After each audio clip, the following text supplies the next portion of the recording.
It's 6:30, so I'll call the Thursday, March 25th, 2021 special meeting of the Essex Select Board to order. And are there any agenda additions or changes? Staff has a proposed memo to add to item 5B. It's a memo from Sarah Macy looking at the cost of separation and specific examples is the name of the memo, title of the memo. We'd like to discuss it, see if the board wants to do anything with it as far as additional outreach, but we can speak to that when we get to it if the board is amenable. Okay, thank you, Greg. Any other agenda additions from staff or board members? Okay, seeing none. Barry, what's your pin? Could everyone please mute their microphones, please? Other than this agenda addition, is there anything else? No. Okay, then I'll accept a motion from a board member to approve the agenda as amended. They can hear us, I think. So moved. Thank you, Vince. Is there a second? A second. Thank you, Pat. Any further discussion? All those in favor, please say aye. Aye. Aye. Aye. Aye. Opposed? Nay. Okay, we'll need to do a roll call. So Vince? Aye. Pat? Aye. Dawn? Nay. You're changing your vote? I'm changing my vote. I didn't realize what I was, yeah. Okay. Because, well, yeah, go ahead. Andy? Nay. And Elaine, aye. So the agenda amendment passes by a vote of 3-2. So we will be discussing this memo in the item 5B. Okay. Vince, would you go ahead and read our invocation before we begin? Yes. We are gathered together in civil assembly. We gather as a community in the oldest sense of the word. We gather to come together and try to make decisions about what is right, about what is wrong. Let us advocate for our positions, but not at the expense of others. Let us remember that there is an immense gap between saying, I am right, and saying, I believe I am right. And that our neighbors with whom we might disagree are good people, with hopes and dreams as true and high as ours. And let us always remember that, in the end, caring for each other in this community is of far greater importance than any difference we may have. Thank you for being here this evening. Thank you, Vince. I appreciate it. And thank you, Greg, for putting that up on the screen. Our first order of business is public to be heard.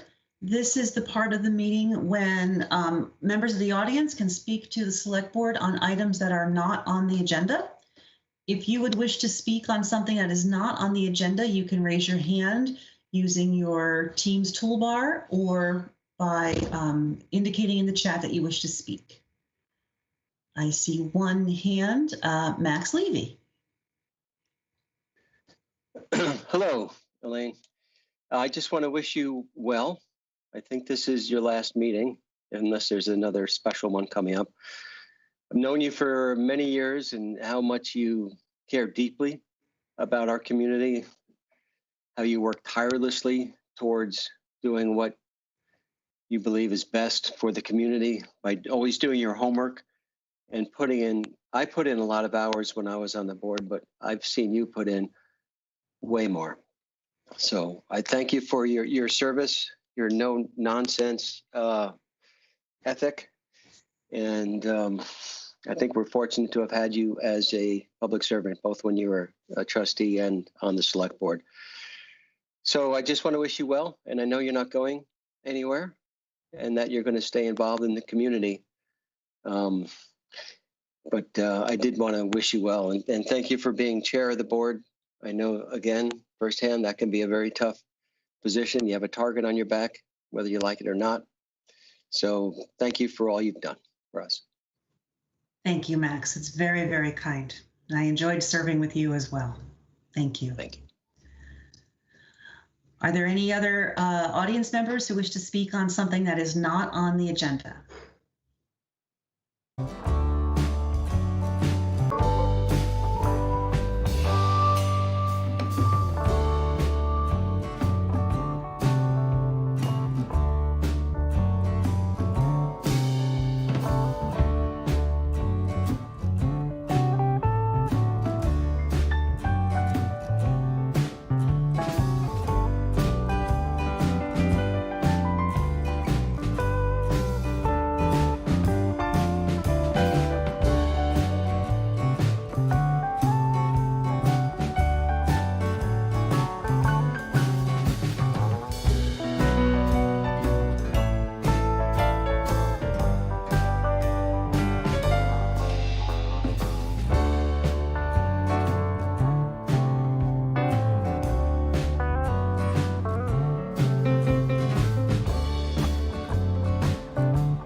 Time interpreted the information that we received, and what we felt was in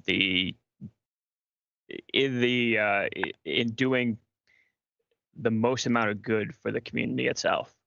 So I mean, certainly is the approximate number 400 right? That sounds about right to me, but I think I was very clear on the earlier meeting that that was a reference only to the petitioners themselves, not to any previous outreach efforts. Yeah, but wasn't it a village petition versus the townwide survey? So Dennis, the town residents had an opportunity to speak up by voting no for merger on March 2nd. And so we heard their voices loud and clear. You had a question for me as well? Well, yeah. My question is, at the beginning of every select board meeting, I guess the last several that Vince was nicely to read about being civil towards everybody and stuff like that, even though we have, we're not in total agreement and stuff like that.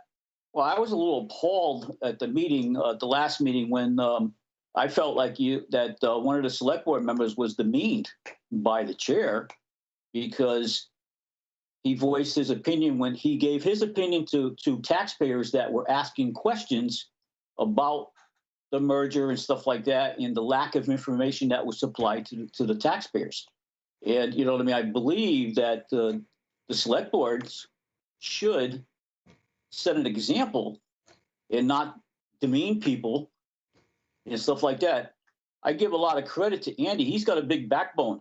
I wish more other people on the select board had that also. And that's all I have to say. I appreciate your opinion on the matter, Dennis. Thank you. Are there any other people in the audience who wish to speak on items that are not on the agenda? Ken Signorello. Very quickly, Madam Chair, thank you. I just want to voice concern for a piece of information being added to the agenda that hasn't even been included in the packet. I haven't had a chance to see it. No other select board members have had a chance to see it till tonight, and I can't see it even now. That's my concern. Thank you. Thank you. Anybody else from the audience wishing to speak on items that are not on the agenda?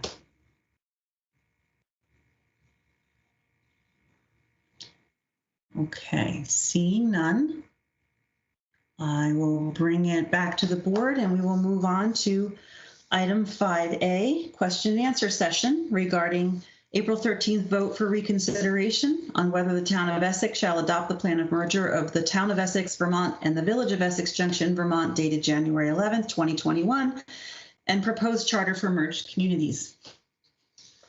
So I think this is the reason why we called this meeting, and we were basically going to speak about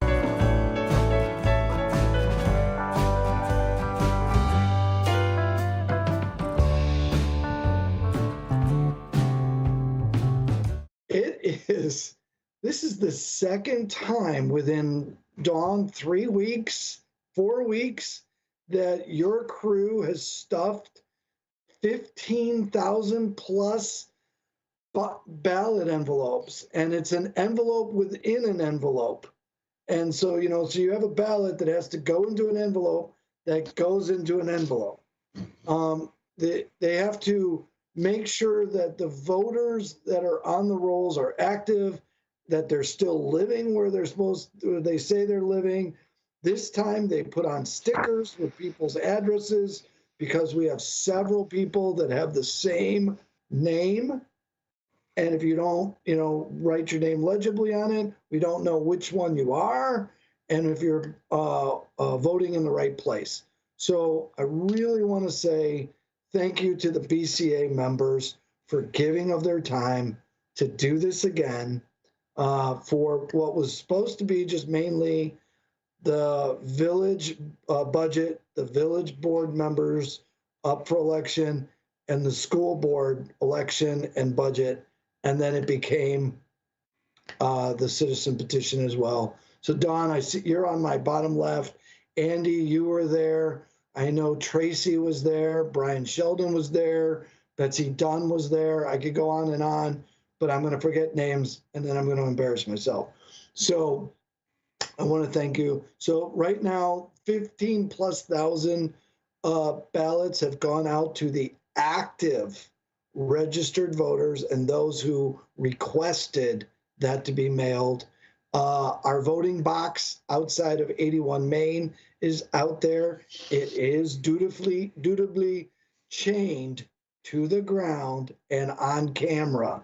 So it is as secure as we could make it. People have started to vote. I saw a nice lady stop in our parking lot late this afternoon and put a ballot in the box. So we know it's working.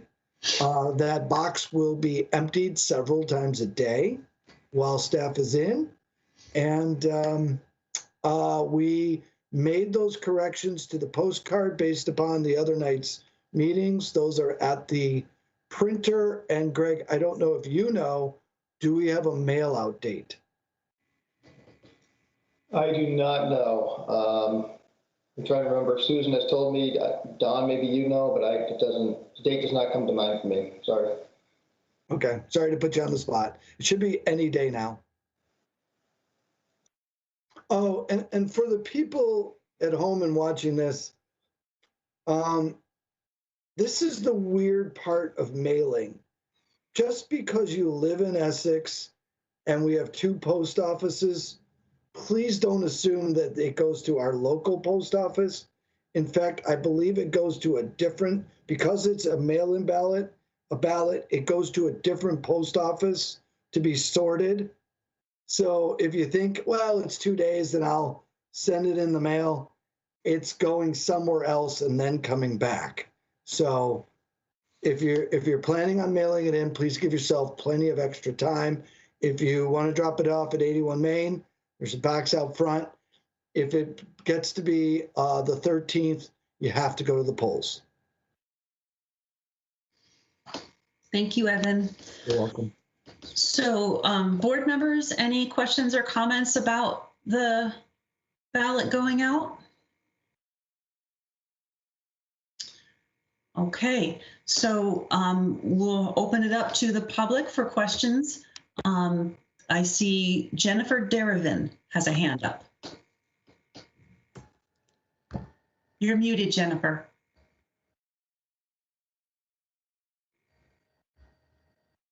Jennifer, you're muted. We can't hear you.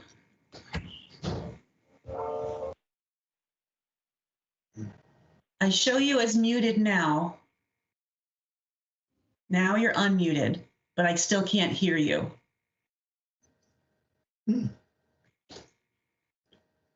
Her device audio is apparently not on.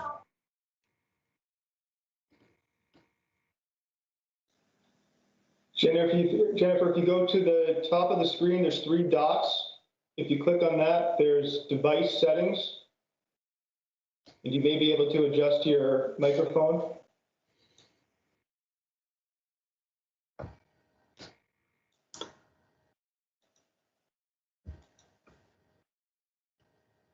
How about we come back to her?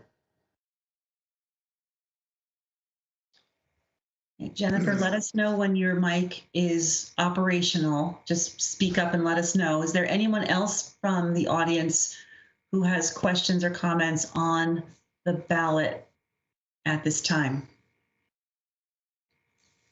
Elaine, if I may jump in just to make a suggestion. Sorry, this is Greg. If Jennifer can't get her microphone to work, maybe we could allow her to type into chat in this instance and be able to relay her comment that way. Absolutely.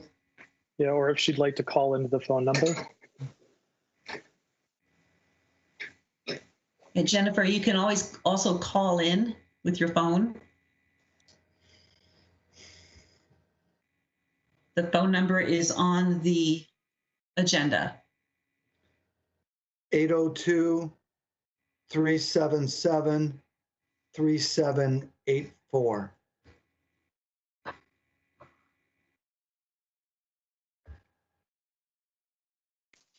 You're going to need to give her the meeting ID too. Okay, the meeting ID. I'll speak is 454-905-649 and the number symbol. 454-905-649 and the number symbol. Okay, I'm on now. Can you hear? Excellent. Okay, so I'm Jennifer, and this is my, I live in the town, and this is my first time to participate in meeting. Thanks for letting me speak. I just want to, voice what my concern, not really concerns why, this time the merger has not been approved. For me, it's not a tax issue. For me, it's the principle is that majority people have a say. And then I personally not satisfied is because I read all this about why we need to merge. Yes, people say why we need pros and cons.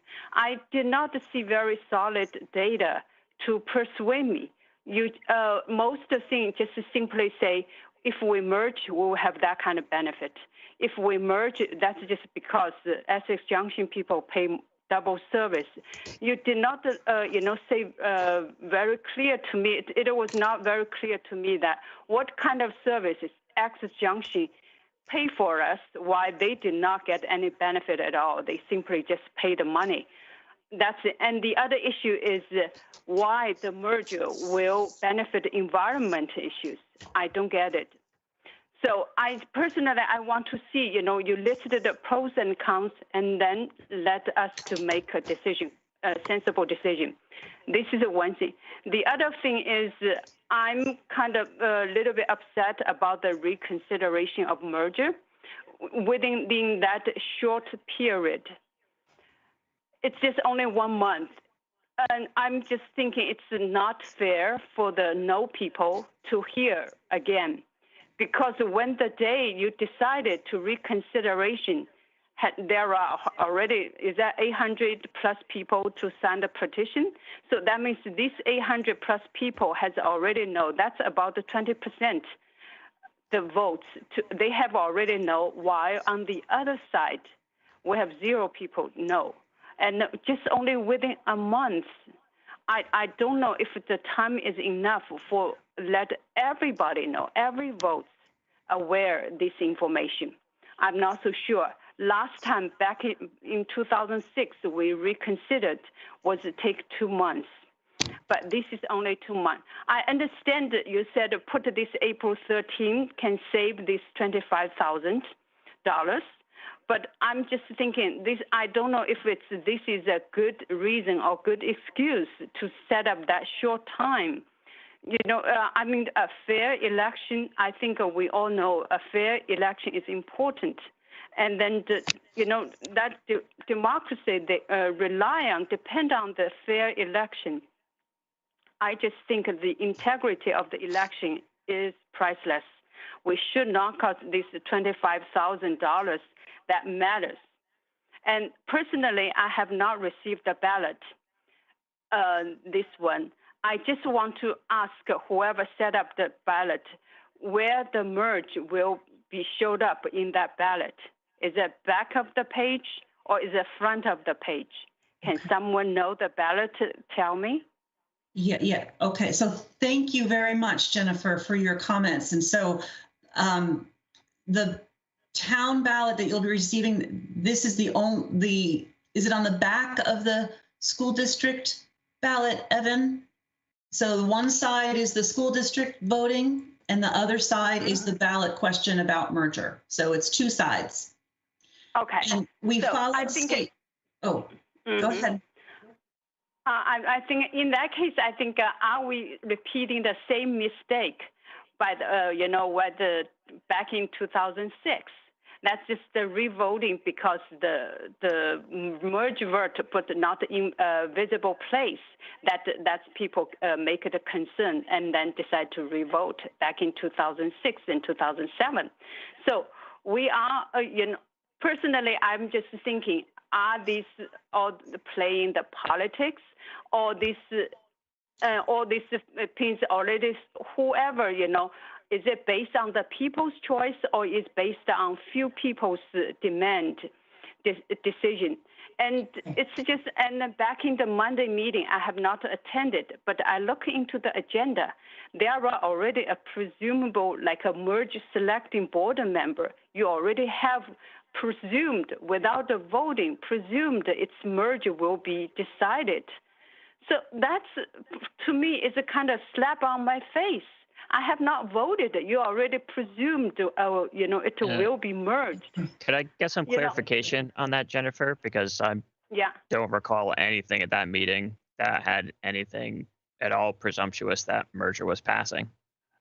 Okay, so in that case, but in probably the whoever Mr. Brian Shelton posted in the front Essex forum, said that there will be a present select board members, and then the board member will be virtually total 10 members. The virtually just Essex Town only 4 members, and injunction will be 6 members virtually. But I wonder, but for the Essex Town, we have 2 representative districts. I assume we have more population than Essex Junction. Am I right? No. Well, I'm not sure what the exact numbers are, but the difference between the village and the town in population is about 800 people between the two. It's not a big difference in terms of population and enough to affect representation. But Jennifer, do you have any further questions? Because there's other folks waiting and we want to move on. Okay, I will quick. I just hope I can, I just want to say my opinion. And I just think this kind of remerge is not fair. We should not even start it. And I sincerely want to, after this merger, I know this you already decided to go. I sincerely said, please, if you have the power authority, amend this law. This is a divisive law. We should not have it. And then it should be amended, and then that will be, to protect our democracy and election. Thank you for listening to me. But thank you very much. And just to reiterate, Jennifer, we're following state statute in all of the procedures we're doing in this situation, and the state statute allows any person who is not satisfied with the turnout or with the result of a vote to file a petition of 5% of the registered voters of the community. And if that petition is signed, then the select board must put the question on the ballot. So we're just following the law. We're following the will of the folks who submitted the petition. So we have a second chance too, after this time, if I can make at least 5% of it. No, it's only allowed once. So you can have the original vote, and then the statute says you can do one reconsideration vote, and then that's it. So then the time is too short. That will be unfair election. Okay, I just say to that, I would just personally, I believe it's time too short. It's unfair. Okay, thank you. I appreciate your comments. Okay, thank you. Okay, The next person I see with their hand up is PD.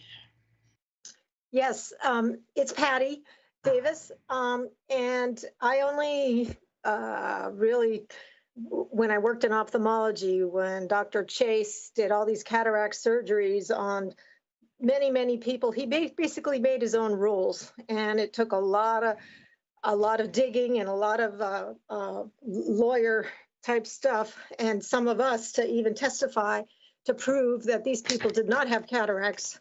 My point is, I want to know about our attorney. I want to know his background. Is he a municipal attorney?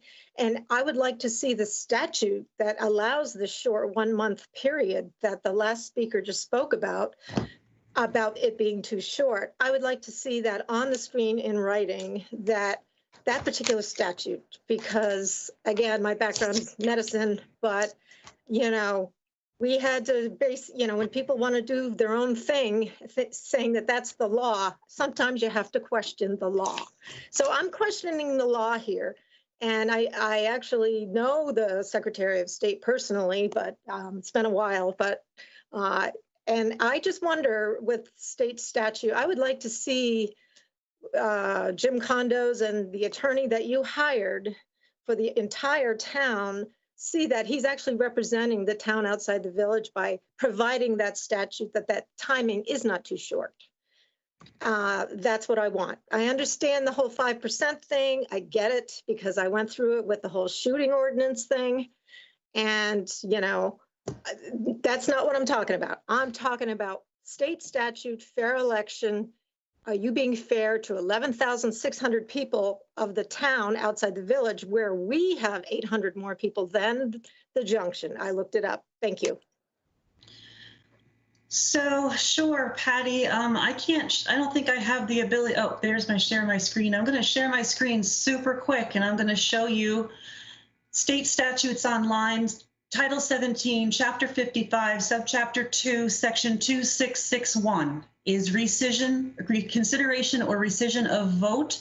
So I suggest you go to that site to look at the law, and you will find that we are following it as closely as humanly possible. Our attorney has been on staff with us, or in retainer with us, for many years. He is a highly qualified municipal attorney. He has our complete trust. And so he also works with us on all manner of municipal law issues, and we trust him implicitly. He does an excellent job. We don't feel he has misled us in any way. So I really am sorry you feel that we are somehow I'm not the only one that feels like it's a short time. I'm just commenting after that past speaker, and I want to know if legally there's anything to stand on here. And I will look into it. Thank you. There isn't anything legal to stand on here. We are following the letter of the law regarding the timing, and we're doing the best we can, and we realize that it upsets some people. I think our next person who has their hand up is Betsy Dunn. Thank you. This is a response to Jen. When Susan was taking the ballots and sending them to get folded, we asked her to have them folded so that the merger question would be on the open as you open it up. But given the fact that we all open our mail a little differently, you could pull it out and turn it and not see the merger question. But we do have it specifically so that it is upright, so you can see that as the merger question, Jen. And there are 4 different sites that talk about, in that same chapter that Elaine just gave you, that talk about what the timeline is for having the vote. And those numbers are the chapter 17. Let me just get to it. It's title 17, chapter 5. There's 2640 to look at, 2641 to look at, 2642, and then 2661. Those are the 4 subchapters that discuss it. They are not very clear. And I actually did talk to Jim Condos and Will Fenning and asked them and Jeanette White House to look at clearing that up and making it much more clear for people so they understand what the timing is. Thank you. Thank you. Next person's hand is Ken Signorello. Madam Chair, thank you. I just seek a clarification.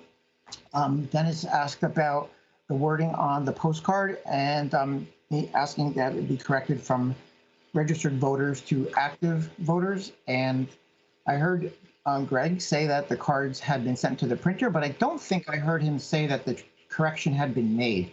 Could you seek that clarification, please? Greg did say that the correction has been made. Oh, good. Thank you. I missed it. I apologize.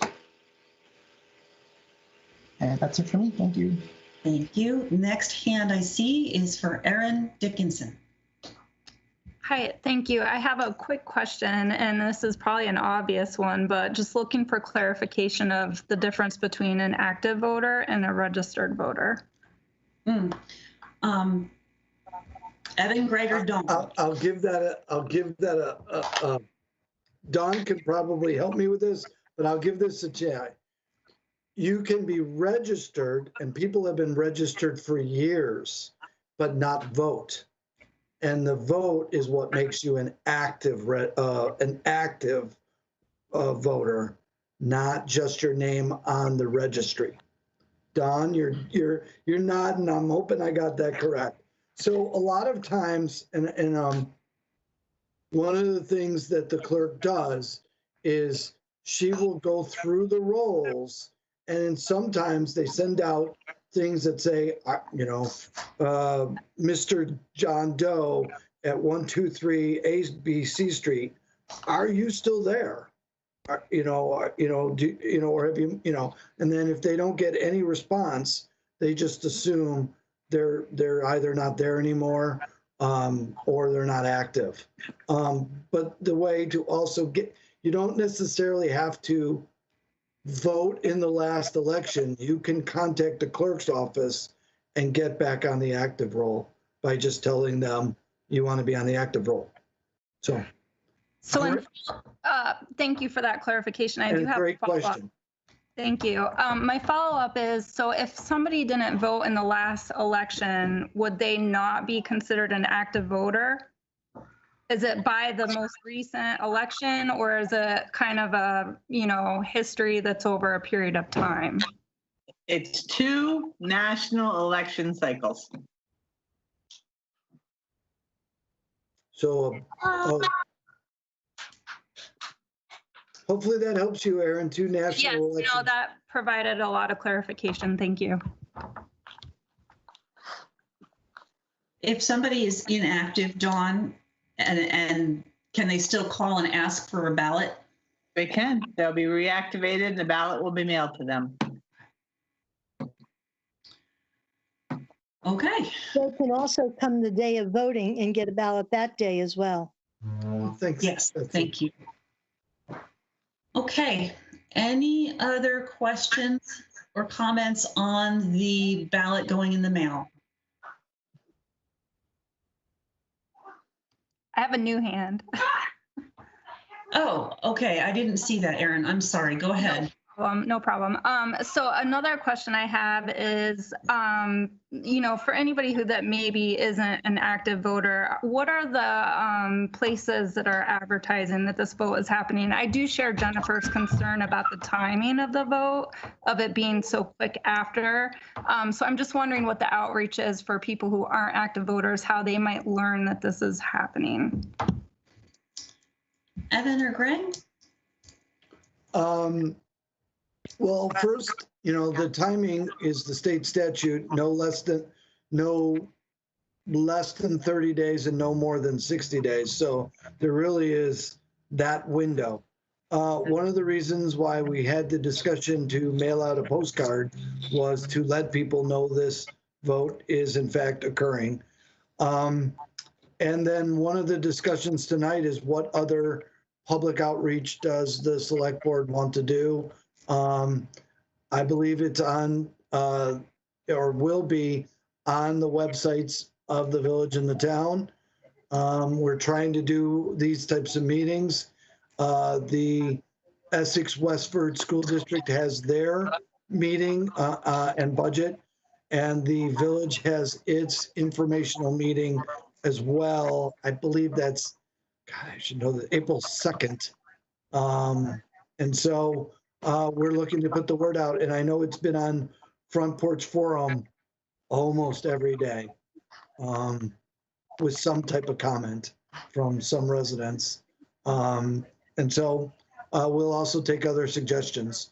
And I also know, Elaine, correct me if I'm wrong, WCAX has done something, Channel 17, Town TV has done something. Essex Reporter. Yeah. Yeah, yeah. Okay. Next hand I see is Dennis Bergeron. Yes, I just want to reiterate what Evan said about mailing your ballots back in. Being retired from the Postal Service after 35 years, the mail does get collected by the carrier from your mailbox. It gets sent over to a processing facility, and depending on what day of the week you mail it, it depends on which facility it goes to. They have a facility in Burlington, which is about a 2 or 3 day turnaround, or it goes to White River Junction, could be 4 or 5 days. And plus, with the COVID situation going on, the lack of manpower they have, I suggest that the voters make your decisions. If you haven't made them already, make them now and get it in the mail as soon as you can. Dennis, thank you, and thank you for your service. And please, everybody, I mean, some of us, you vote yay, vote nay, just vote. Come to the ballot. We have it safe as best we can. But thanks, Dennis. I couldn't remember which other facility. White River Junction is the one that we have heard sometimes has a little bit of a slowdown. Thank you. Okay. Brian Sheldon.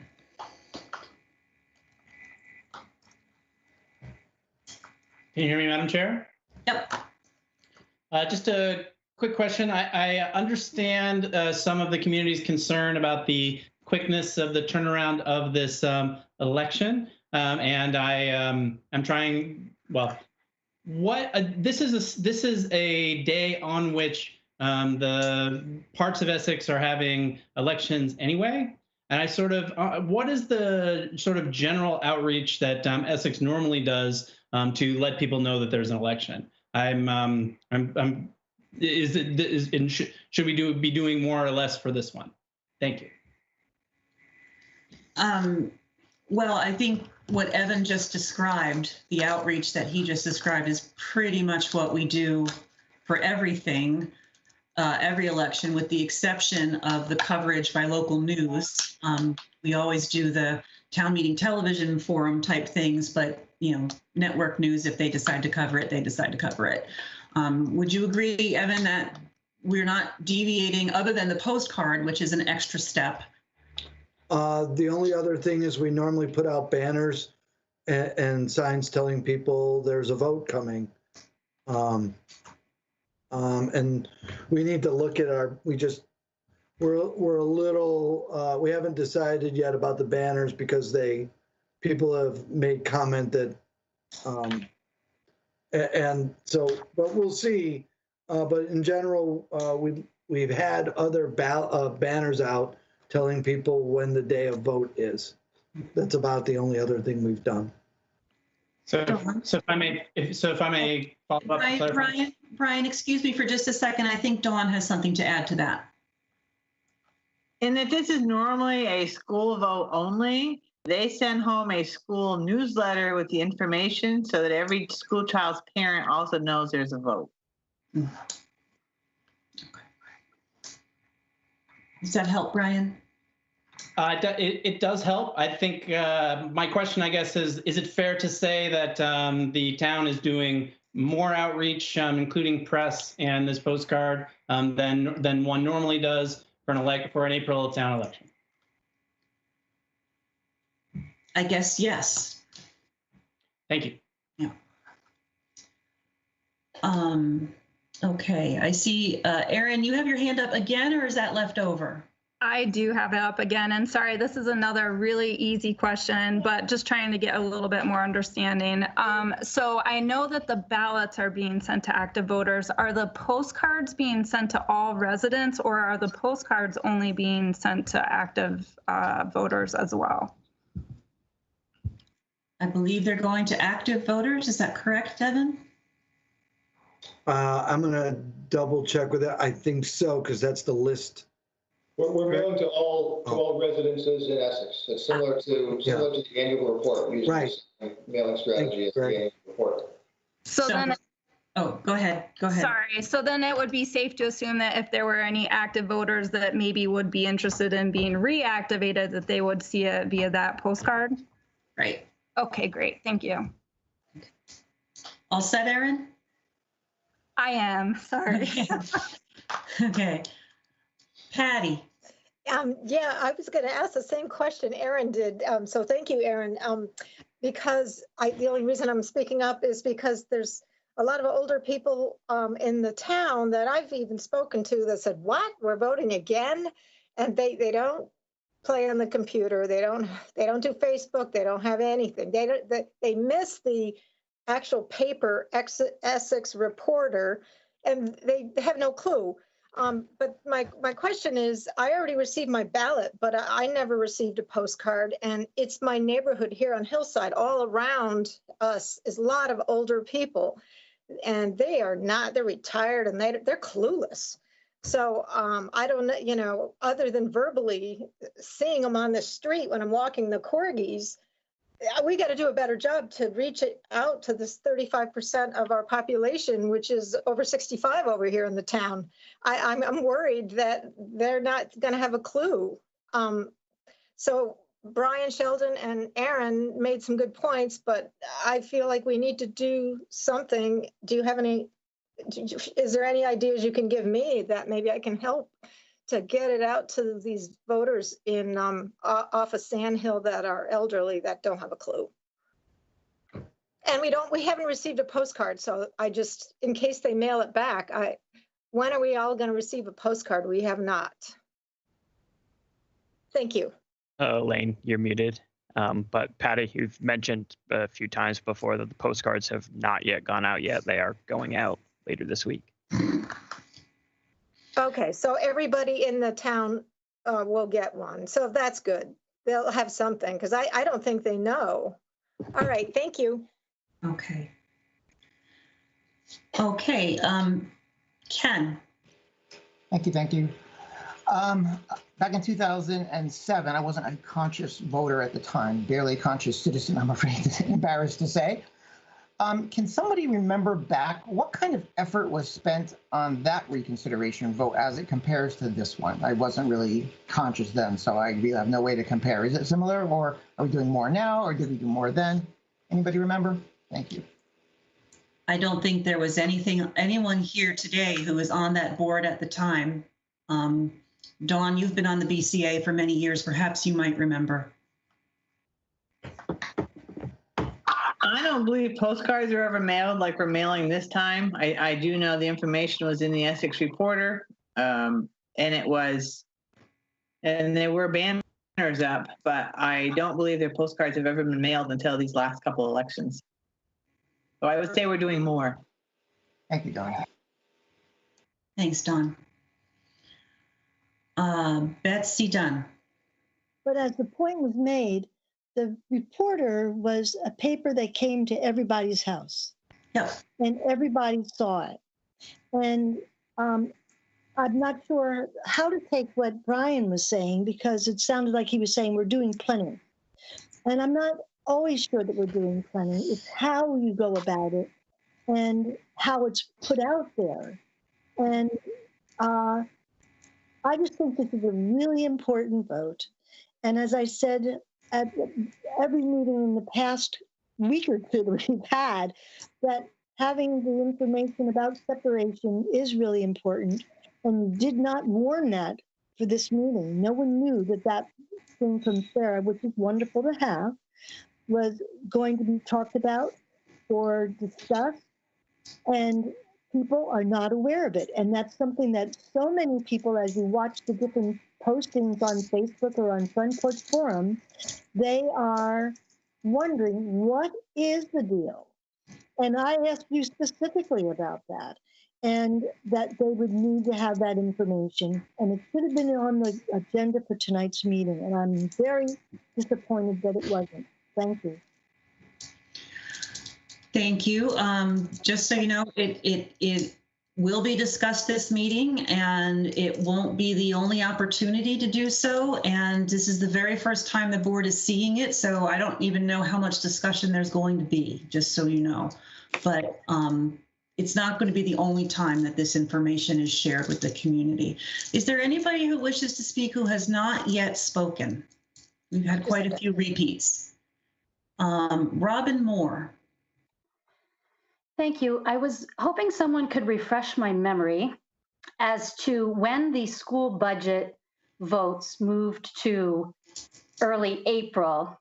The last time I checked, my taxes for my school budget are significantly higher than the taxes for municipal services. And I would hope people are planning to vote in April to have their say on such a large budget. And so I'm just curious how long that's been going on, that it's been early April. Pat, can you answer that? Not with any specificity. I mean, certainly before I came on the board, and before I was on the Prudential Committee in the Junction as well. Don probably has a better. Yeah, Don. Oh, one of the values of being old. I served on the town school board in 1995, and it was April then. So I'm not sure, Robin, when they moved it, but I know since 1995 it's been in April. And that's what I thought. It's been quite a long time that we voted on a very large budget item in early April. Yes. Thank you. Thank you. Gabrielle Smith. Hi, does anyone on the board or staff on the call know the number of registered voters versus active voters? I do not. Well, I'm asking the question because I'm hearing a lot of concerns that we need to reach voters to make them aware that there's a vote. And I think it's over 14,000 people. Like at my house, I'm aware there's a vote because I got a ballot in the mail. It looks a lot like the one I just got a month ago, and two I got last year. And I open it up and it looks like a ballot that I have to vote on. And someone refresh my memory if the ballot for the town outside the village, I know ours are different. Does it say you have to flip over to the other side? That does it say, Dawn, is there an indication that I need to flip it over? I believe it says to check both sides. The postcard also says to check both sides. And the village ballots have yellow stickers and the town ballots have white stickers. So, okay. And they're color coded ballots to go with the stickers. So hopefully, yes, they'll know. Thank you. Thank you. Bob Bates.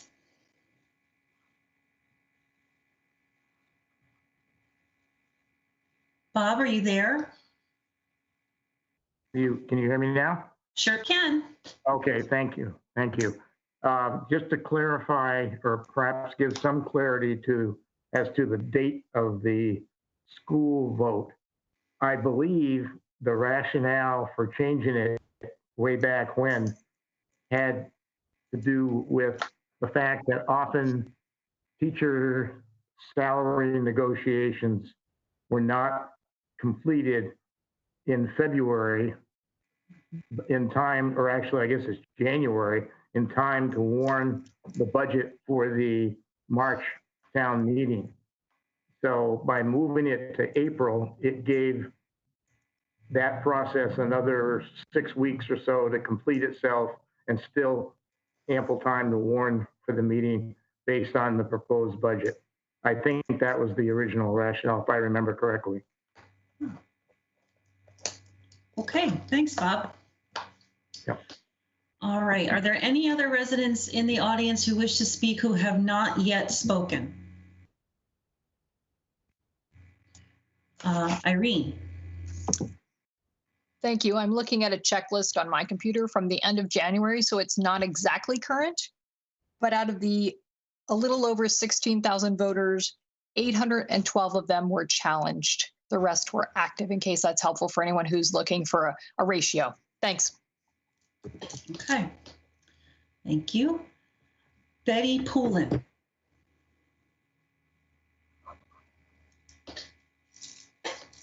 Hi.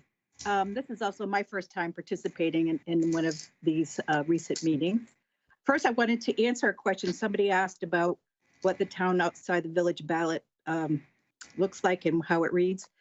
First, and I just got mine today. First, to confirm what Betsy Dunn said, when I opened it, I was presented with the backside of the ballot, which includes the reconsideration vote.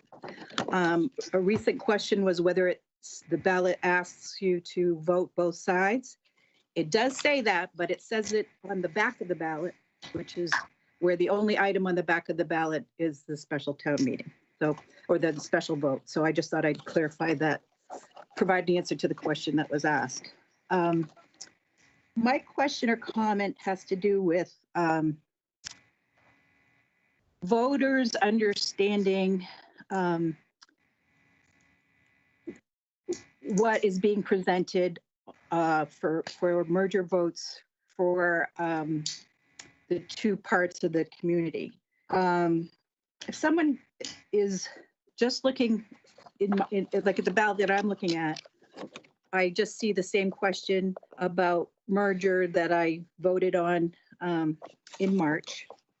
If I want to take a nice hard look and go back through the booklet that the town provided to me, on page 21, there's a section that says, is separation an option right now? And would separation mean the Essex Police, well, what would it mean for the police department and Essex Rescue?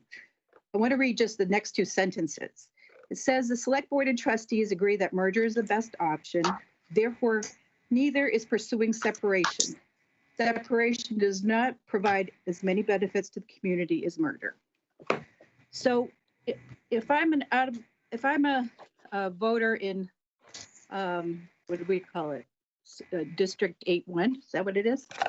How does the voter know that that is different now? I realize that may be an agenda item tonight, but I'm just concerned that voters don't have the full story anymore, and I'm also concerned, and I realize the reconsideration vote was needed to take place given the number of people who signed the petition. I believe I also understand that the separation vote needed to be included on the village ballot because of a petition with so many signed voters, so many signatures. But it presents an entirely different situation for merger, where half of our greater community is already working on a backup plan for merger, and the other half of the community is not working on does not have a backup plan to merger, and probably doesn't even know the other half of the community does. So I'm not really sure exactly what my question is, but it concerns me, and I just feel like half the community here is somewhat in the dark, and perhaps not even being positioned well for the next steps should merger fail. Thanks for letting me voice my concerns. So, Betty, thank you. And I think I understand what you're saying. And I guess my response to that would be that when the first merger vote was put on the ballot, the majority of the select board and the majority of the trustees agreed that merger was the thing that we supported, and therefore we did not pursue investigating separation because there was general agreement amongst the boards that merger was the better path to take. And so that vote occurred, and the vote that's happening on the 13th is not a change in terms of what's in that merger plan. So technically you could say that the boards still are feeling that merger is the best way forward for the community. The separation question is not for the town to decide. And so for the town, the options are merger or nothing else is happening, and the status quo remains until something else is done.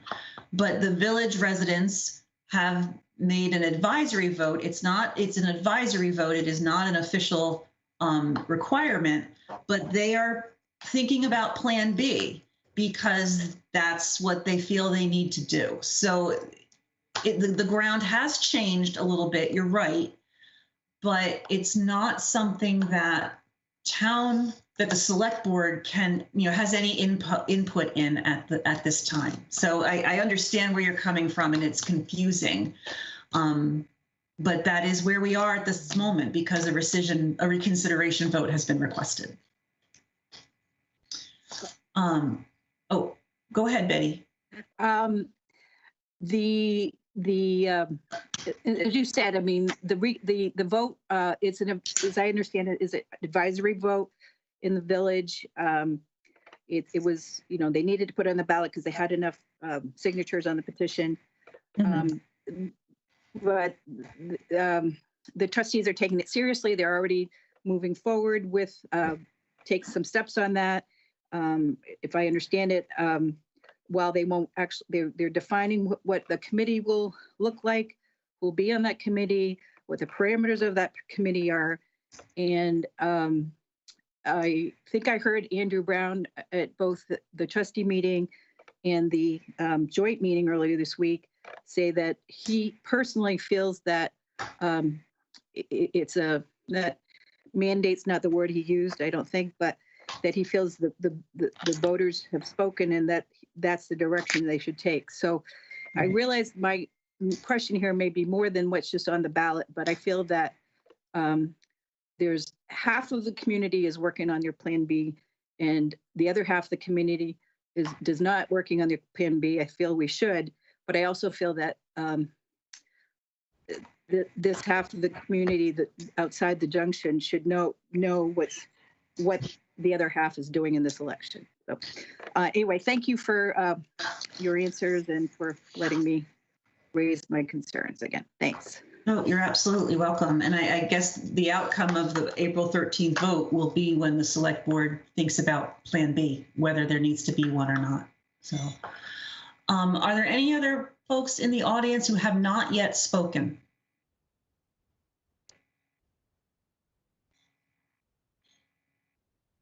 Scott Moore. Hi, good evening.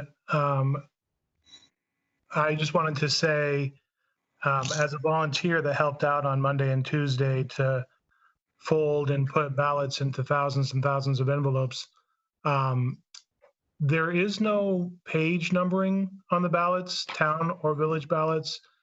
So realistically, the front or the back is kind of what you make it. You can choose what you think is the front, and you can choose what you can make to be the back. The way I was thinking about it really is there's the school side, and then the opposite to the school side is the municipal side. So really, I don't feel there's a front or a back after looking at thousands and thousands and thousands of them. Just to make that clarification. So that was all. Thank you very much. Okay, thank you. Okay, I see 3 people who have spoken multiple times, and I'm just going to put it out one more time for folks who haven't had a chance to ask a question yet.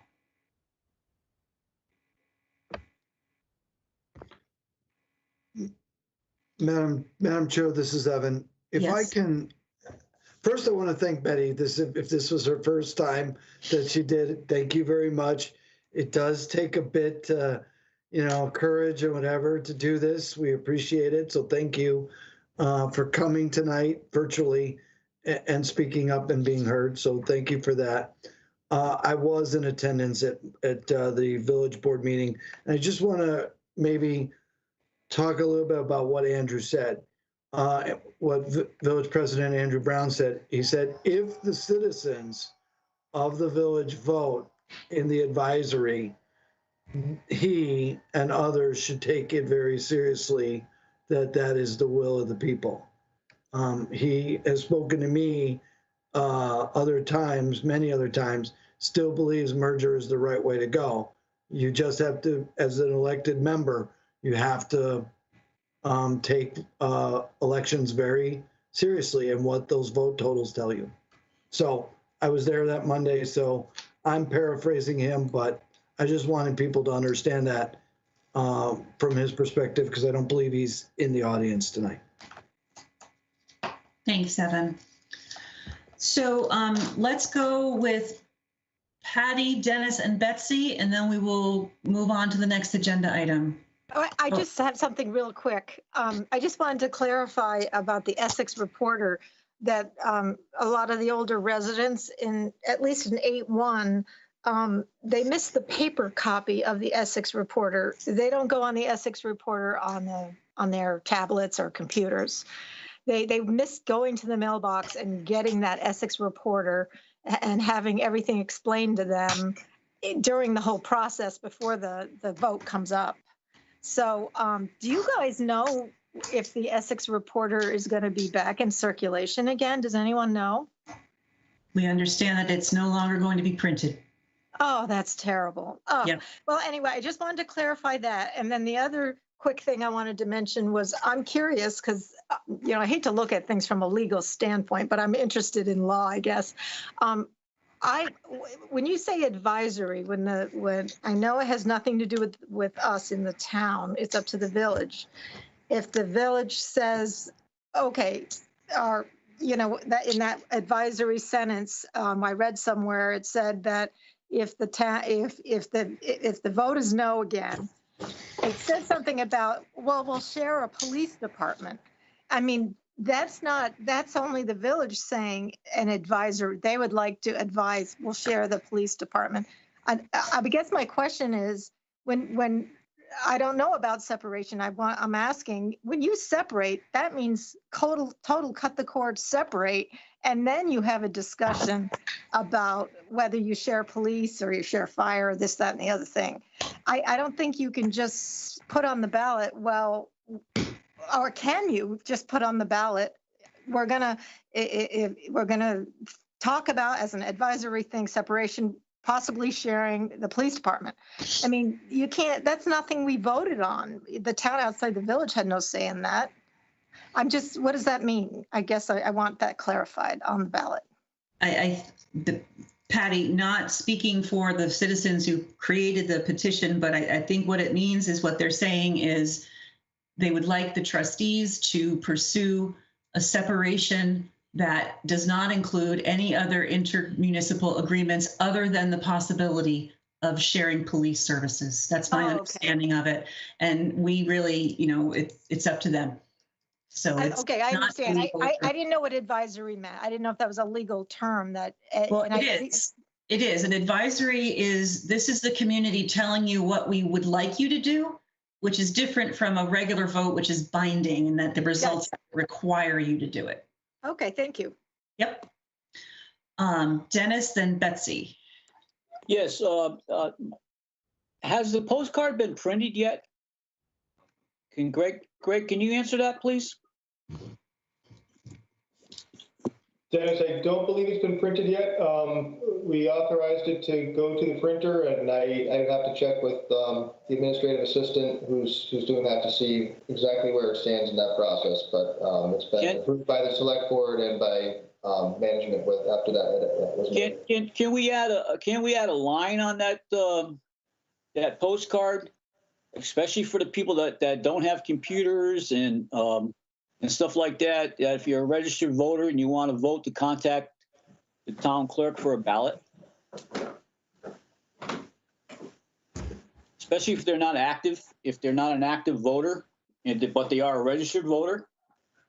And we add something to where they say, If you want to vote, if you don't receive a ballot, contact the town clerk.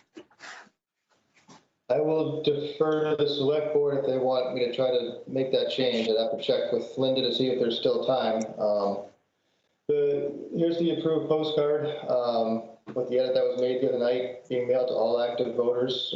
There is an opportunity to learn more about the merger vote with a few websites or calling the manager's office at this phone number here. Certainly if somebody called, we would happily direct them to the clerk's office to figure out how they can get registered. Okay, thank you. So Betsy and then Betty, and then we will move on. Thank you, Elaine. So yeah, they are going to have an advisory, but they're already starting to think, because George Tyler said they were, and I know that he's probably a big part of that piece there. And if they've had this conversation, has our select board had the time to consider for themselves, for us, if they decide to do this, what do we have and what do we do? Because it would seem like we are being reactive rather than being proactive in this conversation about separation. Because if we separate things that we do, that we spend the money on, like the rolling stock that we've given them money for and it's theirs, do we take back our money and they can have their rolling stock and they got to figure out how to get the money to take care of that? Do they take care of the public works, the other pieces of public works? And the police department, they use it more than we do by what the policemen say. And so do we charge them more than what they're being charged now? Because they use it more than the town does. Have you started those kind of conversations amongst each other? That's my question. Well, I think it's premature because the outcome of the vote has not been determined. And the direction of the other municipality, it's inappropriate for us to prognosticate on too much on what another municipality is doing. And so I would leave that to the select board after the vote results are known to have those conversations if they need to. Betty? Thanks. Just two small points of clarification. Scott Moore's comment about front and back of the ballot. One side of the ballot says official ballot, has the date, says it's the meeting, etc. So that strikes me that it feels very much like the front page or page one. So, and then secondly, I just want to thank Evan for helping to clarify Andrew's comments, and I hope I didn't misrepresent that. It's good to hear that he's pro-merger. Though I don't want to say though. In addition, the trustees are setting up a committee for implementing Plan B, and I appreciate the chair, Elaine, your comments about we pretty much have to wait to the vote. We'll see what the results of the vote are. So we'll have to see, and then we'll go from there. And then just one other point, I was new to the conversation here to merger and some of the recent conversations, but I have been involved with the town and I served on the Economic Development Commission for several years. So anyway, thank you. Thank you very much, Betty. Okay, we have one new audience member who wants to speak. So Mary Post, go ahead, and then we will move on. Hi, thank you. If I remember correctly, or my understanding, if it's correct, was that one of the issues about merger is that a lot of these questions that now you're saying we have to wait until the vote, that a lot of those questions were not answered ahead of time. And those are the things that we wanted to know. How would everything work out? Unless I'm getting confused here between separation and merger. But it's like, I think it would be good to know what is going to happen either way. And it feels like we haven't gotten all of the answers. Thank you, Andy, for all the work you did, putting on Front Porch Forum, just answering in a non-political way, answering the questions that people have been begging, to have answered. And I really appreciate that. So I think now if people have questions, now is the time to try to have the answers before we take a vote, because that could sway our vote. Thank you. Okay, thank you. All right, let's move on to the last item on the agenda. 5B, consider approval of additional outreach regarding April 13th vote. So Evan, do you, or Greg, how would you like to proceed?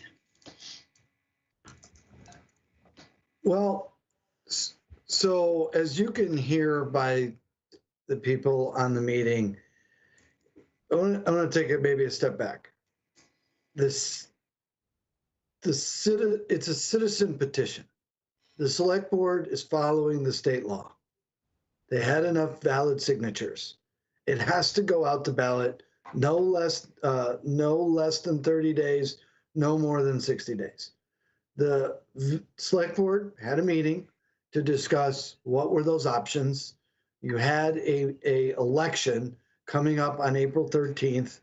Did you want to put it on that ballot or do it as a complete separate one item ballot some other day before 60 days from the previous election? You chose April 13th. So we then talked about what type of public outreach, if any, more do you want to do for this revote? Like tonight, we keep getting questions. Why don't we put out any information about separation? Most of, if not all, the elected officials that are currently on the village board and the select board served and felt that you didn't want to put out information about separation because separation was not on the ballot and it was not the preferred way to go. You, in general, said merger of all the things that you studied would be the preferred method. Merger was what you put on the ballot.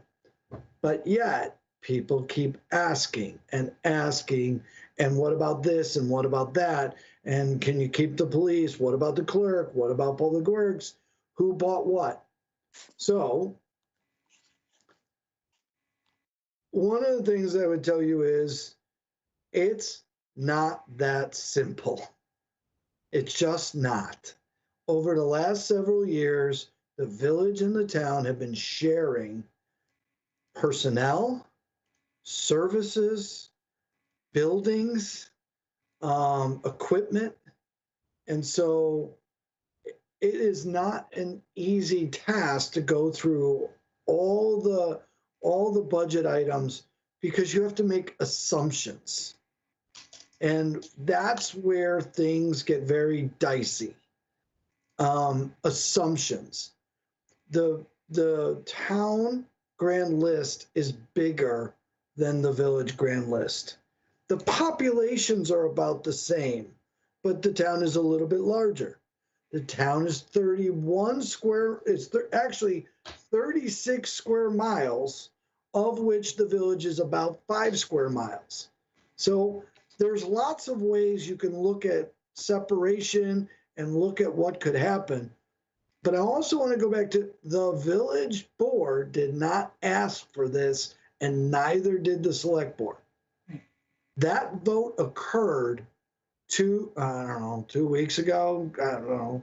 Was it 2 weeks now? I'm losing time. It was 2 weeks ago. It was done. It lost by 19 votes, which, again, anybody could say, well, over 15,000 votes, that's pretty darn close. It may very well be, but it didn't pass. But Sarah and I were talking about, well, they keep asking, they want some information. How could we do something very simple, short, and give an example? And that's what you have before you is just a couple of places, and Sarah, I see a couple of places where maybe it helps people to understand just a little bit more. And let's have a discussion about it. Sarah, do you want to take over for me since I'm at the end of my rope? No, I do. I just quickly, before we talk about what I wrote out for you, to you earlier this week, Evan, I hope that any of you who've been at presentations of mine over the last 2.5 years remember hearing me, not sigh, but cringe when I'm asked to predict the future, because that is so far out of my comfort zone. I think that's a reasonable feeling, especially for a professional accountant whose job it is to make sure things are accurate. And when we talk about separation, and when people start to ask, well, what would it cost? Just, the same as can you guys all see me okay? My screen's doing funny things. I've lost all video, but I can still hear you. Okay, that's happened to me as well. So it's not just me. When I think about separating, there are so many things that I just cannot begin to cost out. For example, would we separate the land records that are in the vaults? They're not currently separated by properties that are in the village versus properties that are outside the village. And we create a new book every month of land records. Would we do that? That's a question that I can't answer. Would we cost police services on grand list, because that's the only way to ensure that every taxpayer pays the same effective tax rate for the same access to service, which is the definition of tax equity? Or would we cost it based on some sort of weighted average of square miles for patrol cars versus how many officers you want on call over at night or during the day? These are all questions that I can't begin to answer just on my own. Back in September, I attempted to illustrate that in a very long memo that was about 32 pages of where the money comes from now, where does it go, which shows you some of the inequities that we're seeing department by department through the town and village, and then gave a couple ranges of separation numbers and asked some of these questions. Well, if we split police based on, one thing, it might be this versus, another thing, it might be this. And we come up with basically the same mechanics, which is the tax rate outside the village increases, the tax rate inside the village decreases. And that's a result of the inequities that we're seeing right now. So one of the ways to fix that is through merging. Another way is through complete separation. Another way is to really look closely at what we have going on now and asking ourselves who pays for what and why. This is all very complicated, and it does not help anybody who's not steeped in it the way I am or the way the board members are to really understand what's happening. And so what I attempted to do earlier this week for Evan is say, okay, listen, which is something I say to him all the time. Listen, if the town tax levy is about $14.2 million in the upcoming budget, and the town loses 42% of its grand list, by separating, we know we would unravel the financial agreements we have now. And we're talking about sharing police. And I think based on grand list is a good way to start that conversation. So that is like the least number of possible assumptions that I could make, right? Town loses 42% of the grand list, unwind existing agreements, split police. That still results in a 31% increase to the tax rate outside the village. Now, we know that those are not the only things that are going to happen, but those are the things I feel the most comfortable telling you will happen if we were to separate. Another way to look at this would be if the town loses 42% of its grand list, in order to maintain the exact same tax rate that the town has currently, $6 million would need to be cut out of that tax levy. Now, about a little more than half of that is taken care of by unwinding the current financial agreements and sharing police. So this is where we get into the memo, and this is what the memo attempts to lay out, right? If you wanted to say, I want to separate and I don't want my taxes to go up for a town outside the village, how could we make that happen? And then that is a good place. Then we can start the discussion. Where are we going to make these cuts? Where do we see there being excess staff if we're only serving the 10,000 people instead of the 20,000? What, this doesn't quite address capital because the town's also going to lose about $225,000 in the 2-cent capital tax that's going to the capital fund. But from a general fund perspective, you'd have to reduce that tax levy by $6 million to have the same tax rate. Okay. 3.3 million of that is taken care of by unwinding the financial arrangements we have now and sharing police. I know I'm being repetitive. Sometimes for me, it takes it a couple times to sink in. That leaves 2.7 million more dollars that would have to be cut out of that levy to maintain that same tax rate. And that's the piece that's just unknown. There are so many assumptions. What would we cut? Do we need more staff? And this is really focused from a town lens, right? Because what we know is on the village side, they're going to need a man, right? So they both pay for the manager. The town's going to lose the village contribution to the manager. The manager is technically employed under the town's EIN. Therefore, my assumption would be that position would continue with the town. The village would have to hire one. We currently have 5 finance staff, 4 are town employees, 1 is village. We'd probably have a shift over.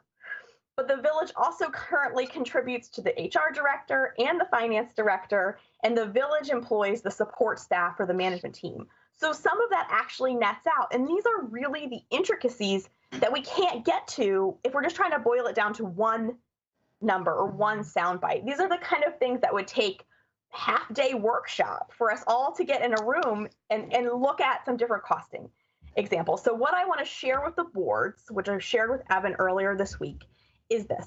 I can tell you this for a fact. In order to get to the same tax rate you have now, after you lose 42% of your grand list, unwind the agreements, share police by grand list, you still have to cut another $2.7 million.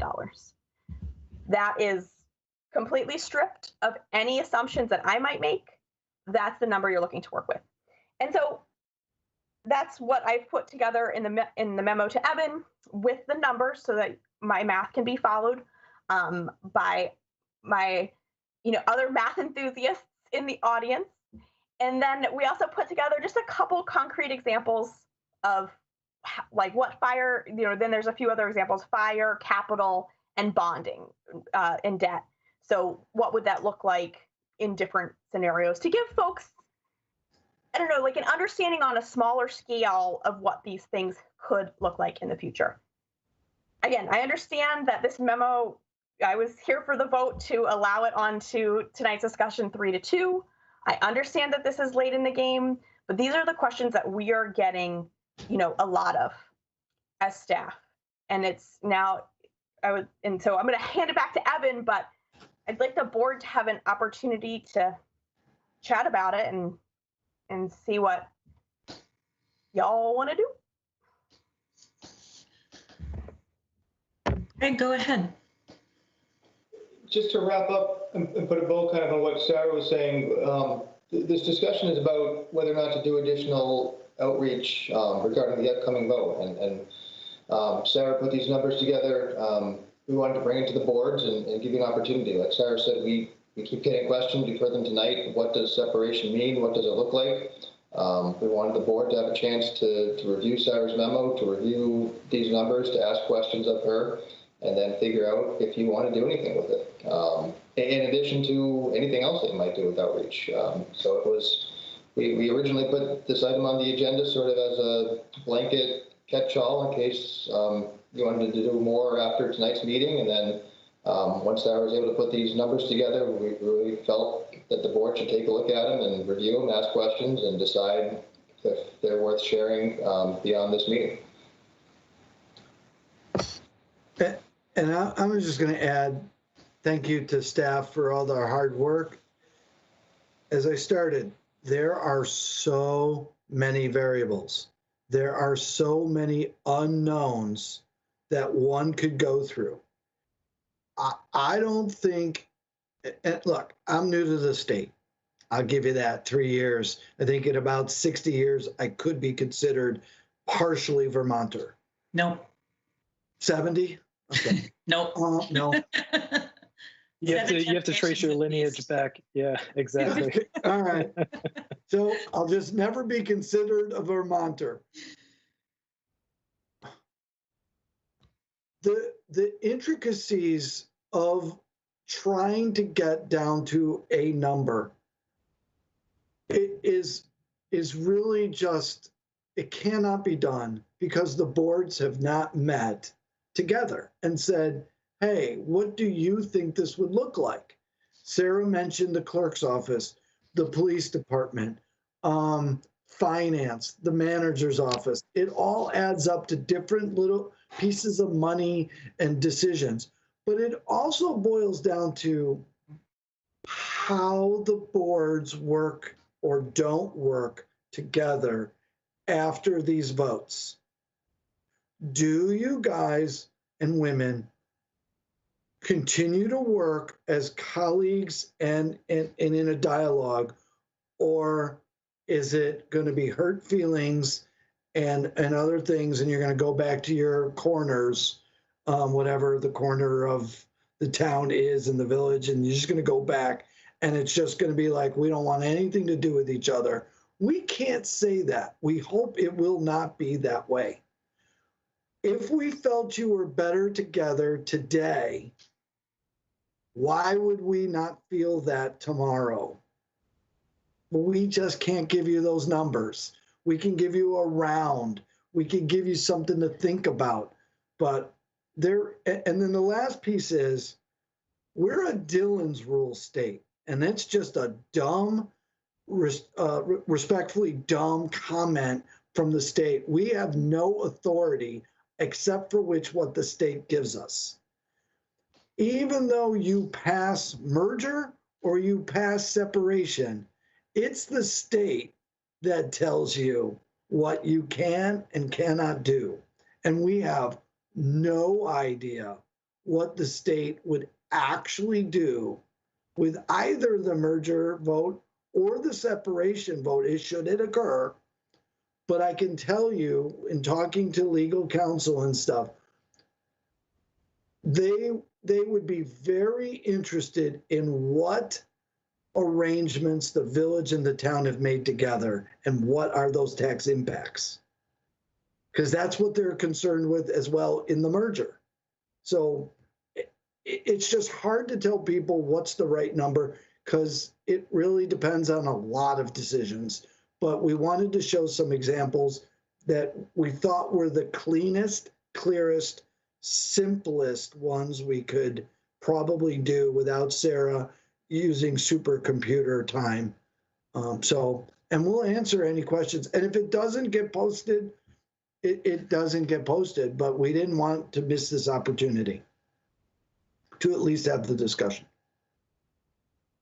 Thanks, Evan. And thank you, Sarah, for pulling out your pencil once again to help us grapple with these numbers.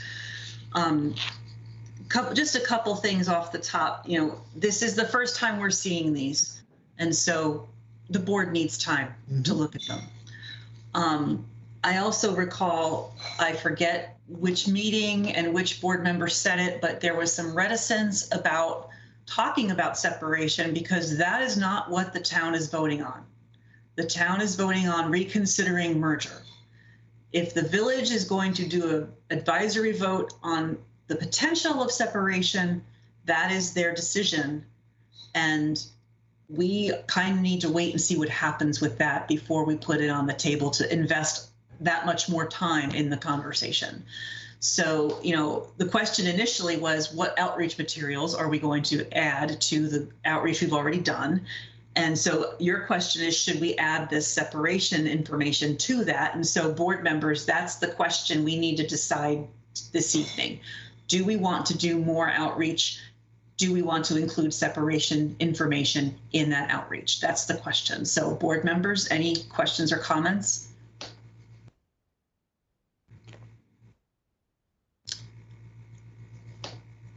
Pat. Yeah, I have a few. I guess I'm kind of curious. not really for you, Elaine, but for Andy and Dawn, why would you not want to talk about this? But I feel like this is critical, and honestly, I'm trying to ask as respectfully as possible why you would not want to even discuss it. I can tell you on my part, Patrick, is that we're voting exactly as we voted in March on the merger. We did not vote on separation. We did not receive a petition asking for information on separation. And I think if we put out too much information, it's going to be too confusing to the voters. As people said earlier, we're not getting the message out. Well, so now we're going to send out even more information. I think they're going to find it even more confusing. That's why. Andy? I have a couple concerns. One is the fact that this came out pretty late. We haven't had a chance to really review it, digest it, compare it to what was been shown before. And you know, the other, you know, I don't know. I guess I have to ask the question: is this the same one that Greg sent out to us yesterday, or was it updated since then? It wasn't clear to me. Okay, so this is the same one. It's the same document. Okay. So there, I have concerns with the trying to make it too simple. Because you know, if you didn't pull out debt, you didn't pull out regional services. You know, like if the village separates, they're going to have to pay a county tax. They're going to, you know, there's in the, you know, Green Mountain Transit. I don't know what their formula is. They don't really tell people what it is, but ridership is a big thing, and a lot of people ride the bus that goes to the junction. I don't know if that will change the ratio of who pays how much. You know, there's you know, big pieces here that we haven't included. And when I look back at what you did in I guess it was September 26th, dated 23rd or 26th of September, that earlier memo, that I thought was pretty excellent with regard to the assumptions that you did make, and the fact that you made two different assumptions and you set a range of where things could be. And I think we should rely on that rather than coming up with a new set. And I understand there's a difference too, because it's FY20 versus FY22, and I understand that completely. And so the numbers are different and hard to compare. Just looking at them directly, I understand that. But I think there's and I guess I'm going to be blunt here. I think this overstates the budget needs of the town and understates the budget needs of the village, doing it in this very simple way where we're not divvying up the extras like the county tax, the GMT, the Essex Rescue, you know, those other things that haven't been included. And so I've gotten to the point where I'm okay with sharing this information, but I'd like to have the numbers be more realistic than what's currently in this memo. And again, I do like the side-by-side comparison of the two ranges, the assumptions that were made there, and I fully understand that there's a possibility that the boards will need to have we will have to have, regardless, we're going to have a lot of discussions about how things are going to go, you know, beyond a couple of weeks from now. And all of those assumptions, yes, need to have big discussions and could take months to get to work through. In either case, whether we're, you know, however, you know, wherever things go. And that we also may need to have a discussion to say, well, what else do we need to cut to make the tax rate acceptable in a budget that's going to pass? Because that's you know, that's the other concern here, is that whether we, you know, either in a merger scenario or a separation scenario, you still have to have a budget that's going to pass. And how you get there is a major discussion, and so anyway, that's a future discussion. But anyway, the content of this, again, sorry, I liked what was in the September memo. If that, like you said, it was, I forget how many pages it was, but yeah, it was a lot of pages. There were some really good charts in there that talked about all the merger stuff. And I know that the village website has links to each of those different sections. You had segment 1, segment 2, segment 3. Those are all out there on the village website. That's still the same information that was out there previously, and I think we ought to share the same information here rather than come up with a new scenario. Do you mind if I comment back, or do you mind if I talk now? Yeah. Sorry. Okay. I agree. I spent a lot of time on that memo. A lot of time making all the boxes line up, actually, but a lot of time compiling the data too. And I think it's one of the better pieces of work that I've put out over the last 2.5 years with regard to the merger or status quo separation. And I would agree with that. I think the new piece of information from what I put together earlier this week is that if you wanted to make the tax rate the same as it is now, you'll have to find about $2.7 million in additional cuts. This is by no means what I think the budget for the town outside the village would be, and the village, because I did not go through and analyze each department. It is really to show this one point, which is if you wanted to maintain your tax rate, you would have to do an additional $2.7 million in cuts. And I think that's a concept that we could all use as a launching point for a discussion. The last thing I want to, mention is that in my mind, if we end up talking about separation, we're all in a room together with like a whiteboard and a projector, and we're brainstorming with different columns and different thoughts. And we're going department by department, and we're imagining what these things would look like and talking about what that might cost. And that's how we get down to, a real separation analysis. And that's a big collaborative, messy, colorful process. And that was, I saw Betsy's comment pop up, September 28th is when the presentation was given. And I think the memo's dated September 23rd. So those are just my comments. I hope that we can do lots of big nerdy workshops around accounting anyway. So that's all I wanted to add. So thank you, Andy. So can we see the memo? And I want to see where that 2.7 million is, because I don't remember that number anywhere in the memo. Definitely. I actually have it up, Greg, if you don't mind. You want me to pull up, Sarah, or you do have it? I have it. So right in this memo, so I just noted, this is a memo I wrote to Evan earlier this week, just as a response to the increased number of questions we've been getting and trying to provide some clarity. I assume you're seeing it now. I only have my one screen up tonight. Yes. Okay. And then off the top, like I said a few minutes ago, the town loses 42% of its grand list, would have to cut $6 million from its tax levy to maintain the same tax rate. Unwinding the existing financial arrangements is about 1.4. Separating police based on grand list is about 1.9. And then that leaves, oh, and you're right. Yeah, I don't see 2.7 in this memo anywhere. Yeah, that's where, and that's why I asked if it was a different memo. No, I guess if you took out your 10 key, I'm not sure. Am I sharing my screen or just my file? Can you see my calculator now?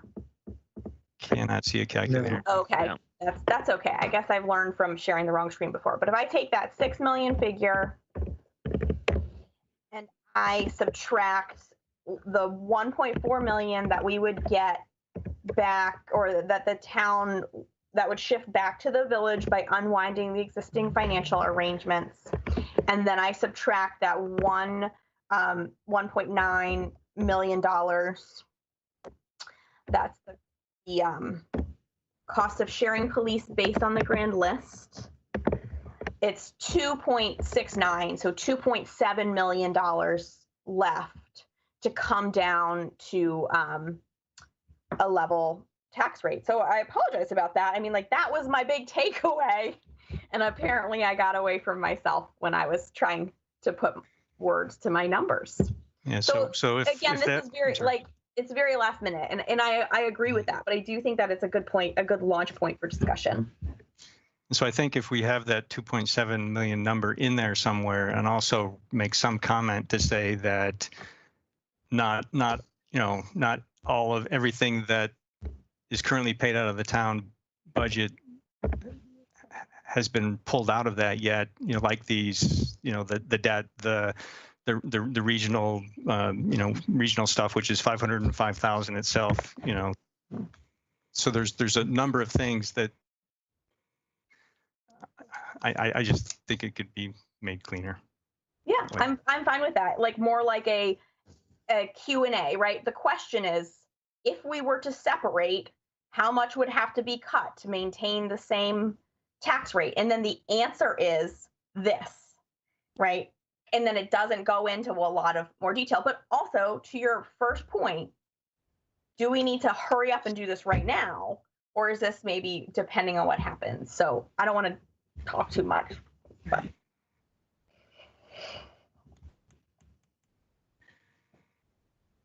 Pat? I never actually really got around to my point. I was asking the questions because, I mean, frankly, I remember September and the detailed analysis. And after that point, I think that what happened is that in the community, a lot of people use portions of that analysis to make their point while ignoring other parts of it.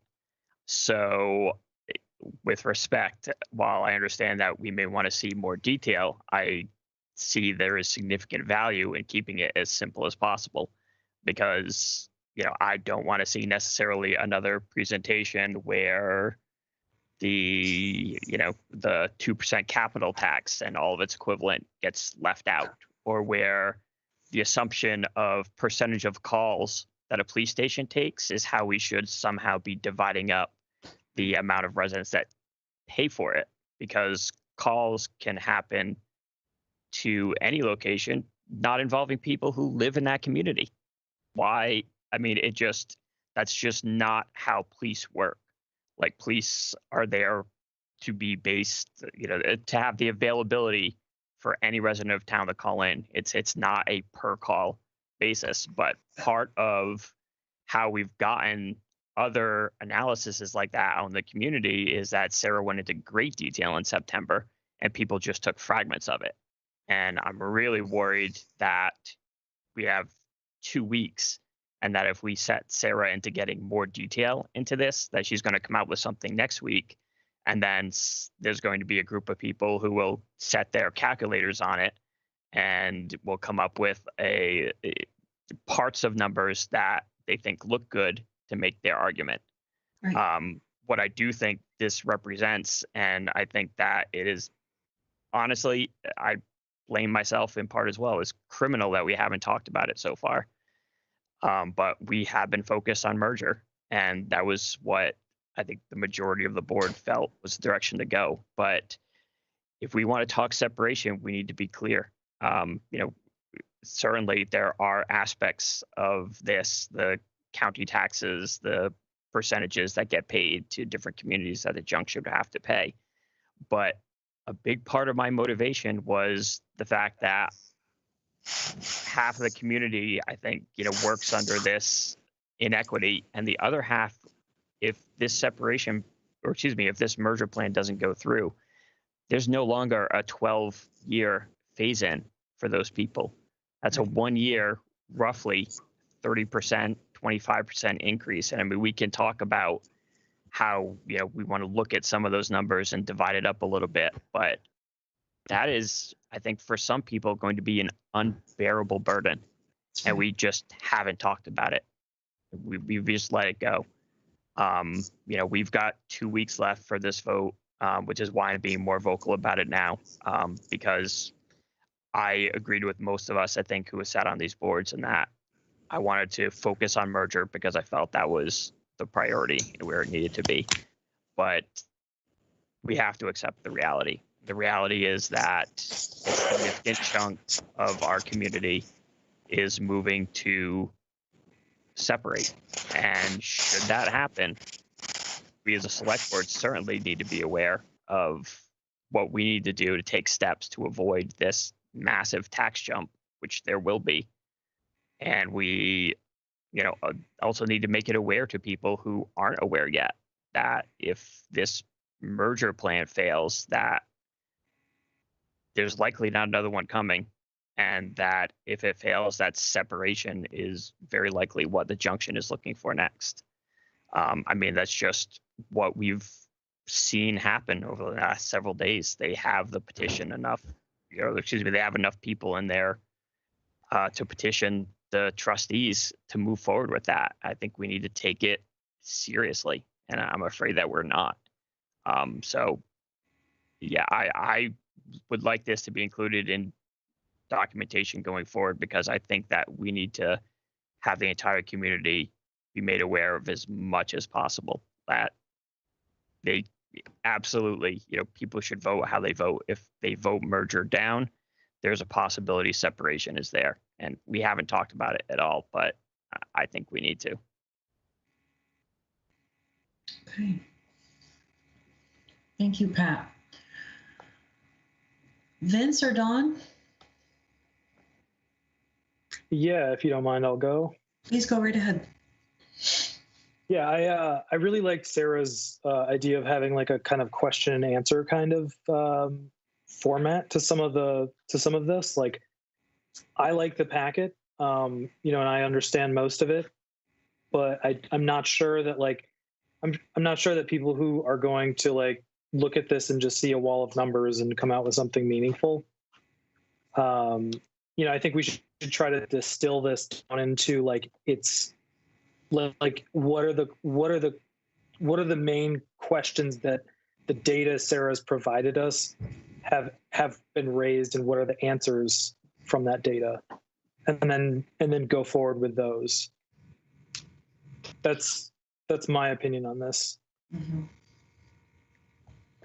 Okay. Dawn? Okay. I don't want to confuse people. There's enough misinformation out there already. I don't want to add to their confusion. If it's factual, go ahead and post it. Whatever.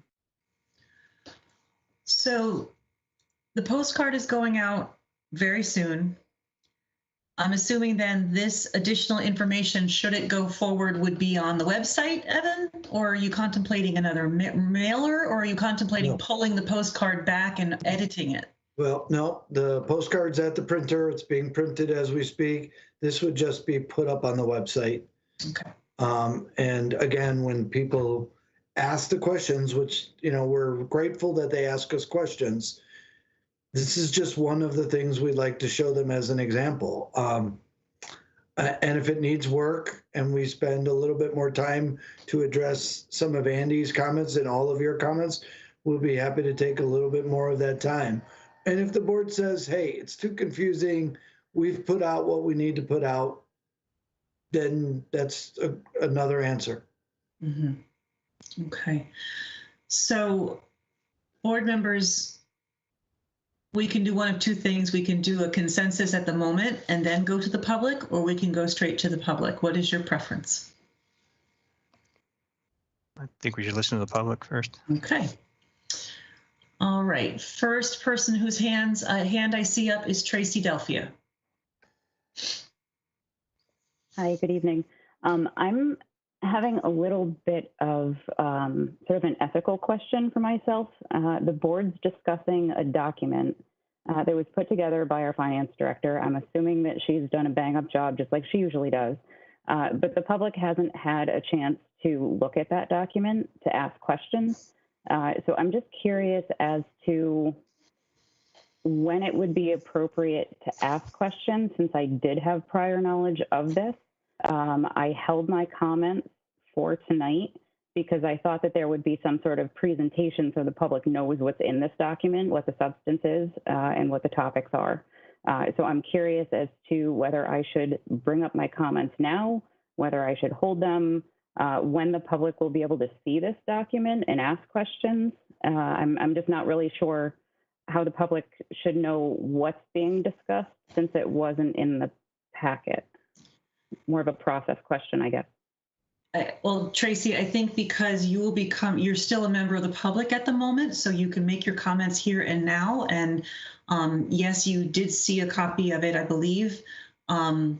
It's a public document now. It will be published to the board packets section of the website. So it will be added as an agenda amendment to the packet, so people will be able to access it. Whether the board decides to add information to the website at the moment, I'm not thinking that the board is going to decide to add this entire memo in its entirety, just put it up with no explanation. I'm guessing there will be some massaging of this memo and then it will go up. But, you know, I think that you're in a good spot to make your comments as a member of the public, and then we'll continue the conversation and take your comments into consideration. Okay, so this will be brought up as a public document for the public to be able to give input on in a public session before a decision is made by the select board. Is that correct? No, that's not what I said. What I'm saying is I'm in an awkward position here, as are you, because you are taking my place on this board. And so you're trying to be a public member and trying to anticipate work that's going to be done on the future board. And I'm trying to not be too influential on anything because this is my last meeting. So bear with me, please. What I'm anticipating is that the board will most likely, I can't even talk like that. We have to have that discussion. I can't answer the question, Tracy. If it were me, I would not put anything additional on the current postcard. I would let the postcard go out and then let the board members discuss this document and whether they want to move it forward.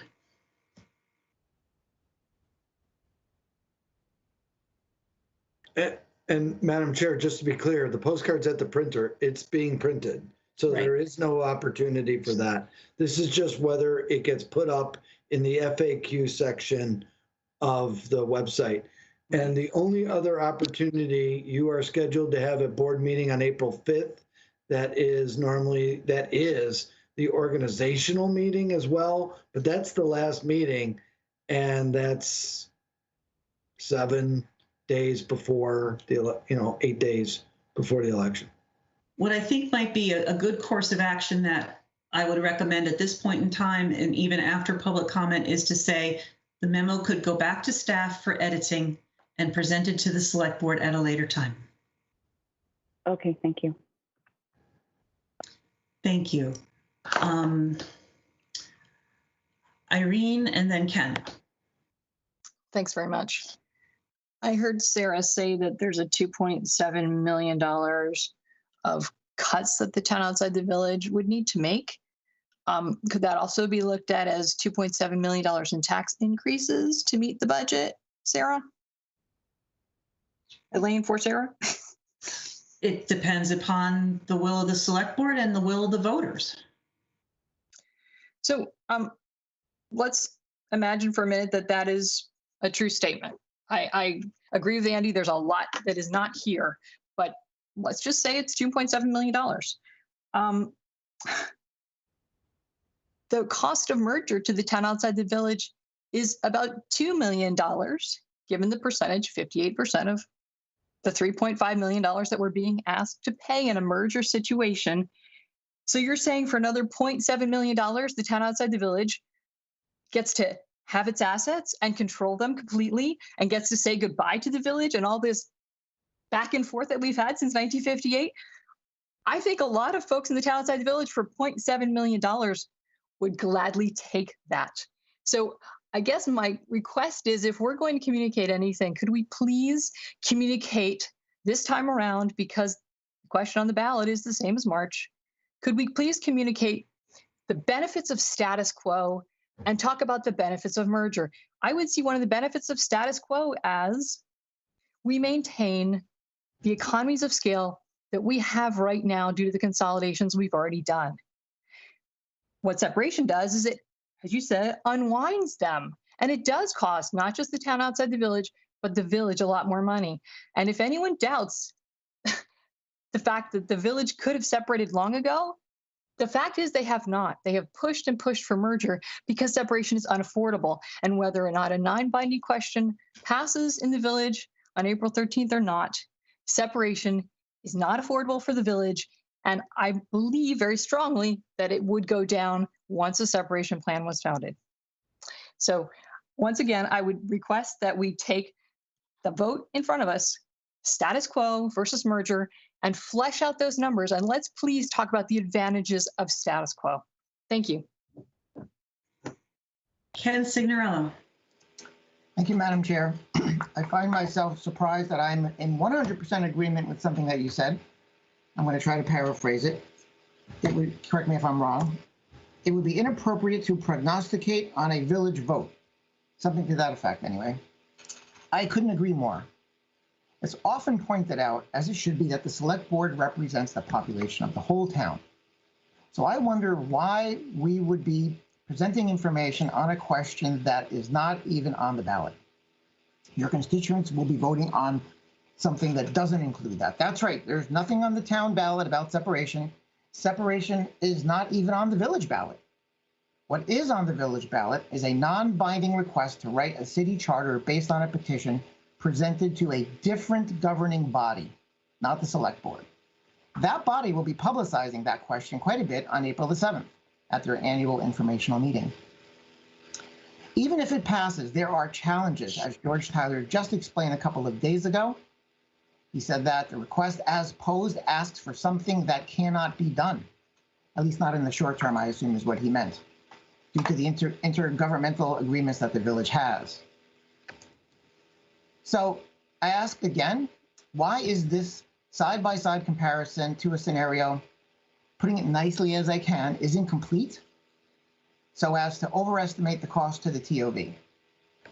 This presentation makes it look as though a vote on merger is somehow linked to separation. It is not. To imply that it is will be viewed as an effort to influence the vote on merger with back-of-the-napkin calculations. No, wait, the detailed work that Sarah did, that was back-of-the-napkin calculations. I don't know what you would call this. At any rate, separation is not on the ballot, not on the town ballot, not on the village ballot. To present such an obviously false dichotomy, one that is being pushed by a very vocal few, I urge you to stay objective. Focus on the question townwide voters will actually be voting on. Madam Chair, I agree. It's inappropriate for the board to prognosticate on a village vote. Thank you very much, and best of luck, Elaine. Thank you. Is there anyone else from the audience who wishes to speak on the topic? Annie Cooper.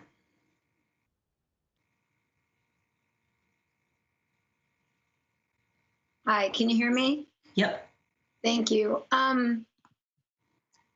I appreciate and value so many things that have been said here this evening. Most valuably, I'd like to lean into Betty Poulin's understanding of her attendance at the trustee meeting. I appreciate how clearly Betty articulated what she saw. I agree 100% with Betty's understanding. I believe in merger with my heart. I saw on March 2nd that the village was running steam train to separation because everyone was frustrated. I felt that it was only appropriate that we check one more time because, as someone mentioned before, and maybe it was Betty, I felt that those who live external to the village did not understand that their no to merger might end up in separation. So I thought to myself, what can I do? How can I communicate this clearly to all of us that this is about to happen? So right now, I am a member of 2 municipalities. The 5 of you who sit here this evening are representing me at large, equally as a town resident to anyone who lives outside the village. You represent me equally at all times. Because I pay taxes secondarily as a second thing, not secondarily, sorry, because I pay a different set of taxes to the trustees, they also represent me fairly. But until anything changes in this scenario, you're always my representatives at large. And I ask that you all understand and respect that half of your town is living in tax inequity, wants merger, and is being denied it forever and ever. And status quo cannot exist for us any longer. Thank you very much for hearing me. Thank you for all the conversations. Thank you for everything. I'm so appreciative, and I deeply value all of Essex and how civically engaged we all are. Thank you. Thank you, Annie. Are there any other, Adam Newhart? Hey, thank you. I did want to make a comment because I heard some notes about Sarah's math being back of the napkin math. Mm-hmm. I can certainly say that I have a finance background for the last, I don't know how many years doing this sort of modeling, and this stuff is extremely difficult, and there are so many variables that go into it. I have found it to be extremely solid, and I take great concern that someone would address that kind of work as back of the napkin math. Dumbing anything down like this is astronomically difficult. And I would just hope that people not view this as back of the napkin math, because it certainly is not. Thank you. Thank you. I appreciate your extending respect to the staff, which they greatly deserve. Betty Poulin. Thank you. I appreciate all the work that, again, all of you have done and that Sarah has done in trying to calculate these numbers. Before they were presented, or Evan talked about, and we all know that it's based on certain assumptions. Evan also talked about it'll depend on the relationship between the boards and the communities as we go forward. And so I assume there's some negotiation in that. And so one of the reasons I was so concerned was that, part of the meeting the trustees had the other night, they had executive session with their legal staff.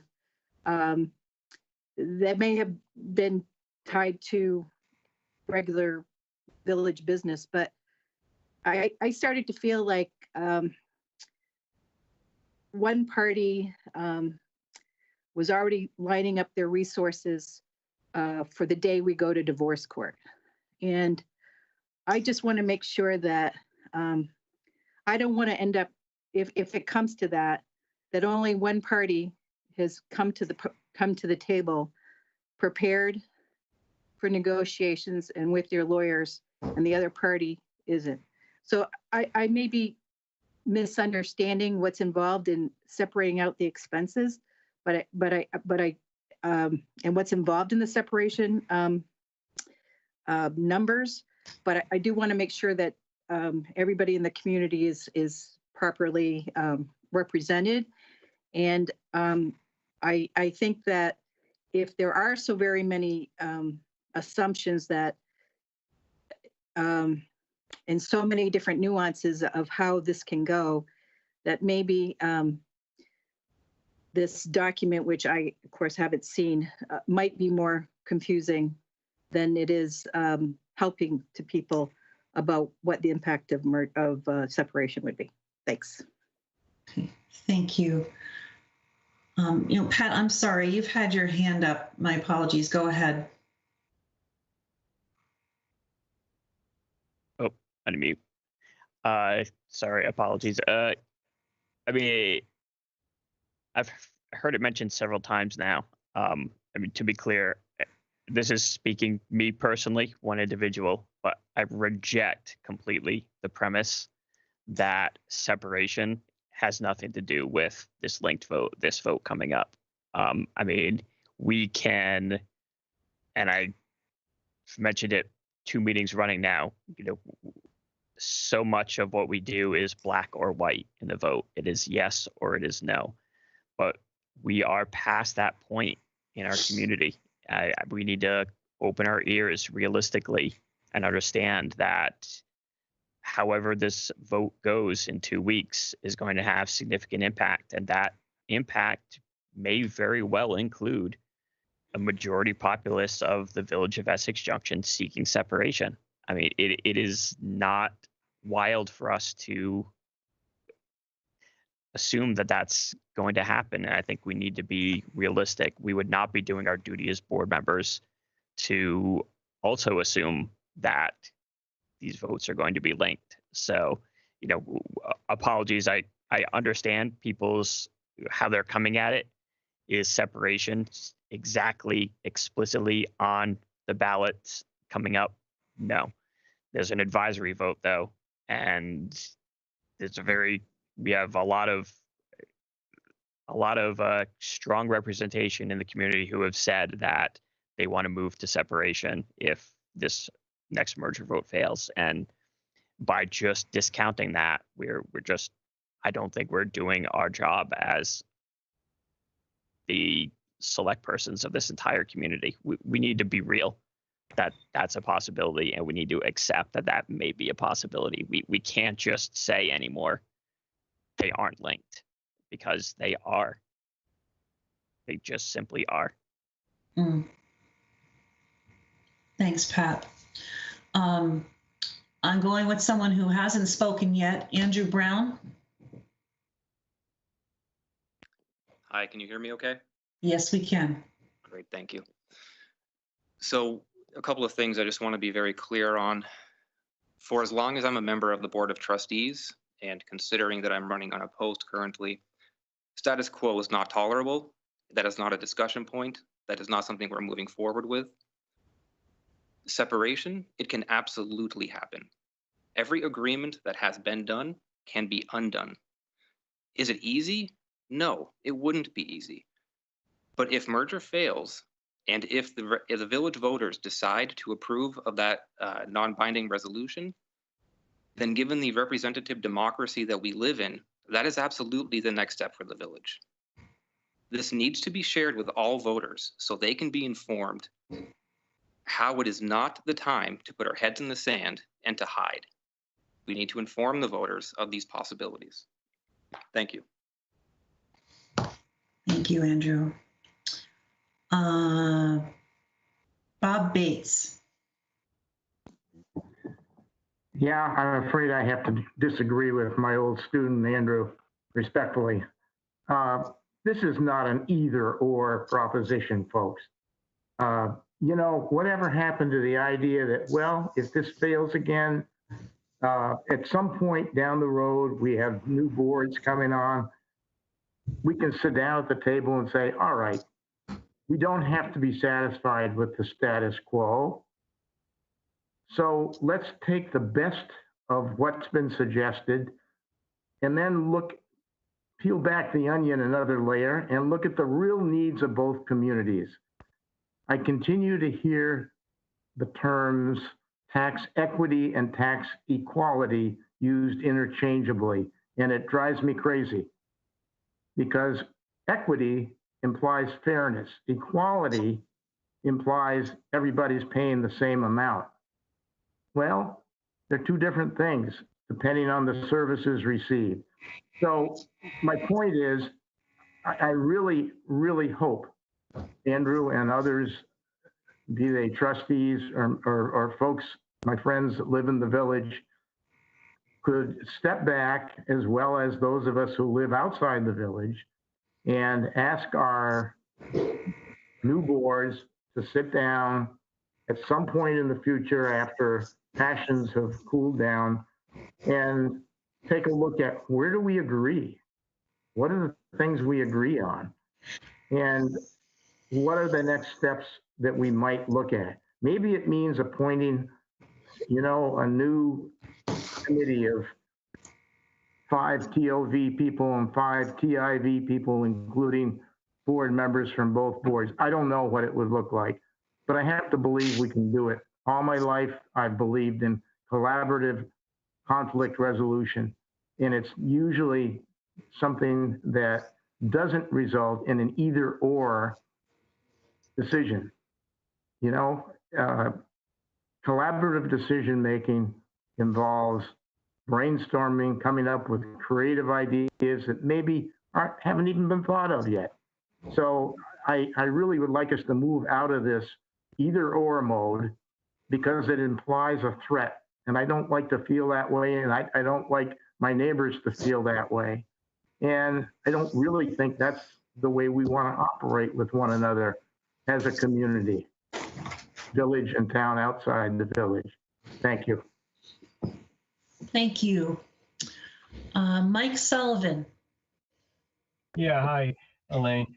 I raised my hand in reaction to Bob. Bob, I appreciate your open-mindedness about the whole thing, but I'll tell you, I am not going to step back, and this is not a threat, but we are done in the village asking for a fair tax rate.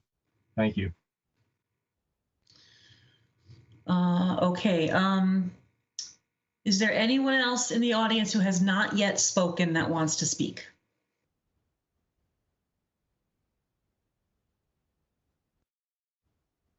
Okay, go ahead, Ken.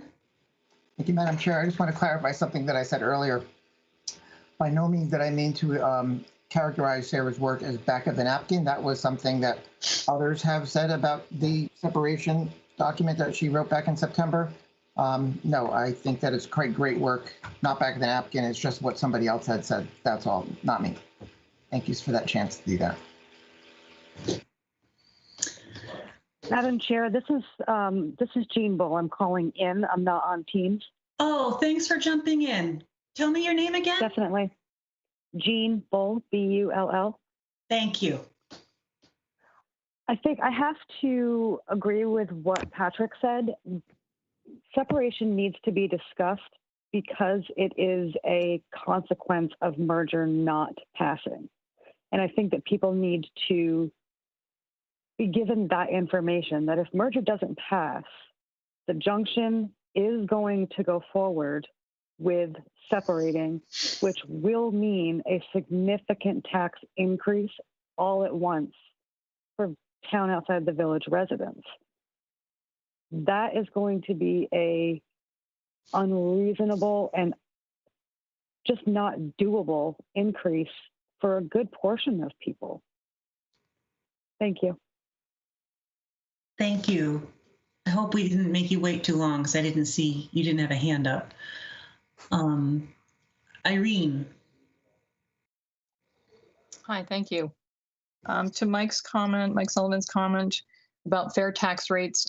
The tax rates are fair. I understand that when a lot of the current officials on the select board and trustees first ran for office, the tax requirements from village residents on their tax bill were a lot higher. The charges were much higher, but with the consolidations that have been done in the last 5 to 7 years,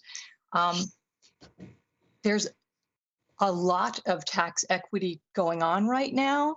And as far as fairness, village residents vote on the town budget. So they've approved those expenses, and village residents vote on the village budget, and they will again on April 13th. So I would maintain that there is fairness going on. Residents have voted for each budget. They get a say in what they believe to be fair, and then they pay for it. One more note, if I may, on Sarah's report.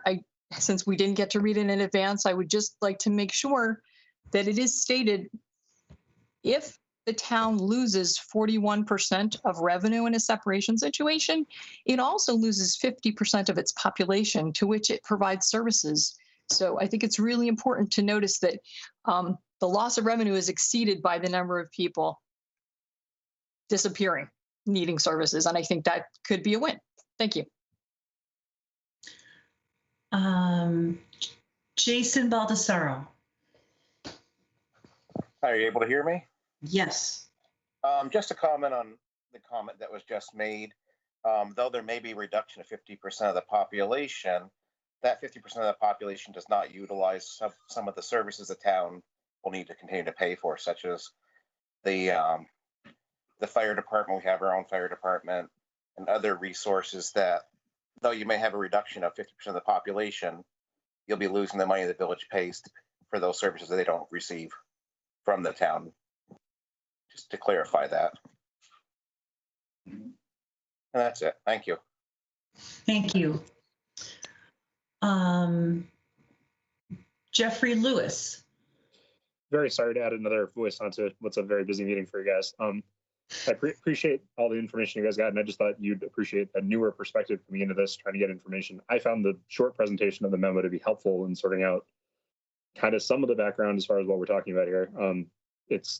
You guys have put out a ton of information. I think more information is not hurtful in this situation for newer people coming into this to understand what the other side of the coin could be if we keep going down this road. That's all. Just getting back to the question that we're discussing here, I thought it was helpful to talk about, and don't think it would hurt to have that information online to have a better look at in the future. That's all.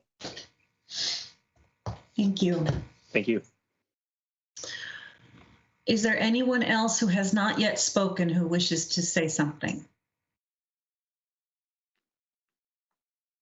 Okay. Angel Segara? Or Angel?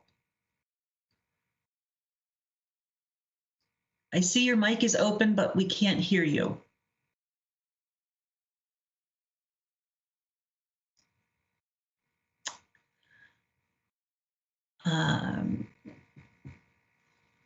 We still can't hear you. All right, we're gonna move on to someone else, and I'll come. Okay, you'll try later. See your note. Patty, and then Betsy, and then Angel. I was wondering if you wouldn't mind putting, what Sarah went over. I think Sarah does a great job for both town and village. She does a great job, and she does a great job keeping our finances separate and who pays what. So I think somebody who collects a lot of data, she is on the right track. She has been the whole time she's been working for the town and the village. So I just want to say that I think Sarah Macy does a really good job. I was wondering if the September 28th document and the one that she talked about tonight, that we would have to come up with 0.7 million, a little more than $500,000 to make our tax rate the same if we voted no again, could be presented so the public can have access to it. Unfortunately, I keep bringing up 35% of our population out here in 8-1. There is a lot of older population that doesn't even get on a computer. And it's a shame that we've waited this long to talk about this. My only other question is, I'm curious, can the village, the junction, afford to be separated? Can they afford separation? Yes. I'm just curious. Yes, they can. Yes, they can. Okay, because otherwise I'm hearing from many town outside the village voices that they feel that the separation thing is a threat. And I'm just wondering, I was just wondering, can they even afford to, if they didn't have us anymore, at all, can they afford to be on their own?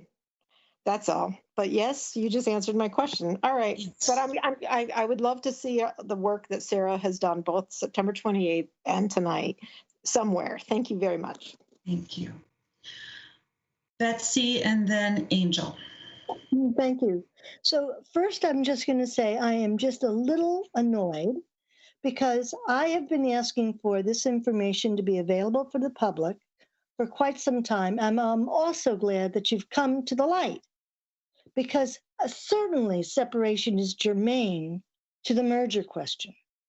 And the second thing I'd like to ask is, if we had done the merger without doing the 12 years of getting the taxes together, and we did it in one fell swoop, what is that percent increase in our taxes, Sarah?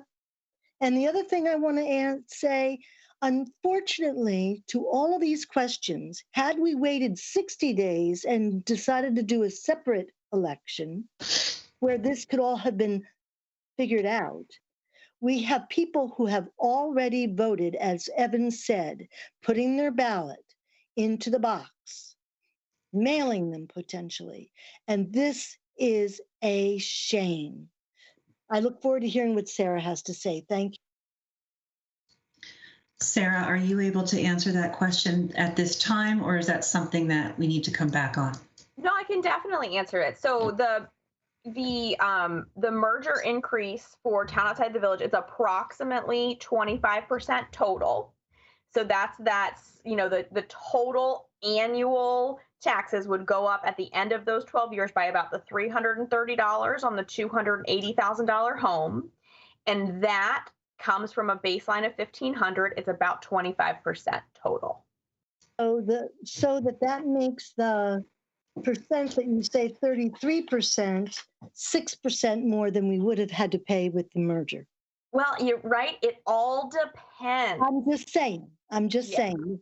Okay. I think that's why, tonight, knowing that you would have to find 2.7 million, so $2,700,000 of additional cuts out of that town budget to maintain your tax rate. That's a different way of looking at the same numbers that has fewer assumptions in it. Okay. So thank you. You're welcome. Okay, Angel, do you want to try again? Yes. There we go. Awesome. Did I pronounce your name incorrectly? I apologize. Yes, that's fine. I just wanted to comment that it seems to me that it's a little bit premature to assume that the village wants to separate in case merger does not pass. So they have to have the vote first on April 13, and then I guess we'll know. So thank you. Thank you. Is there anyone else who wishes to speak who has not already spoken? Okay, well, we'll do Andrew Brown and then we'll come back to the board. Thank you, Chairwoman Elaine, Chairwoman Handy. One thing I know that the board members already know that I just wanted to make sure the rest of the public understands, when we're talking about departments in the town like Public Works, Fire, Community Development, and Libraries, these are departments which are funded and designed to only provide services for the town outside of the village, as the village has our own departments which provide these same services. So in a separation scenario, what ends up happening is a town ends up losing 41% of the people who pay for that.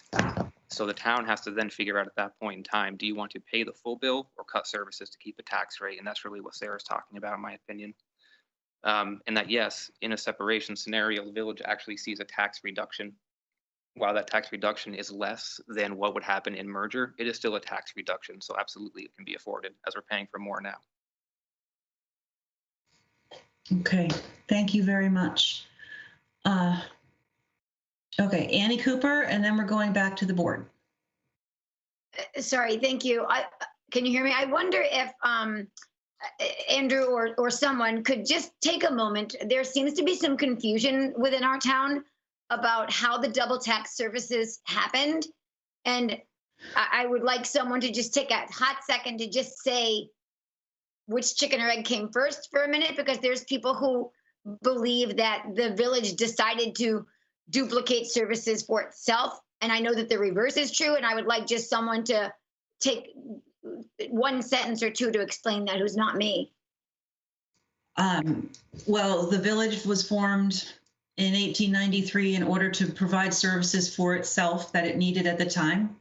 It added additional services, and as the town got larger and more populated, it added its own services as well. So I don't know the chicken or egg story, but generally village services popped up first, then town services, but it could be different depending upon the department you're talking about.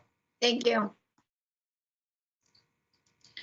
Okay, board members, we have a question to answer regarding outreach. Do you wish to provide additional outreach for residents on this ballot item?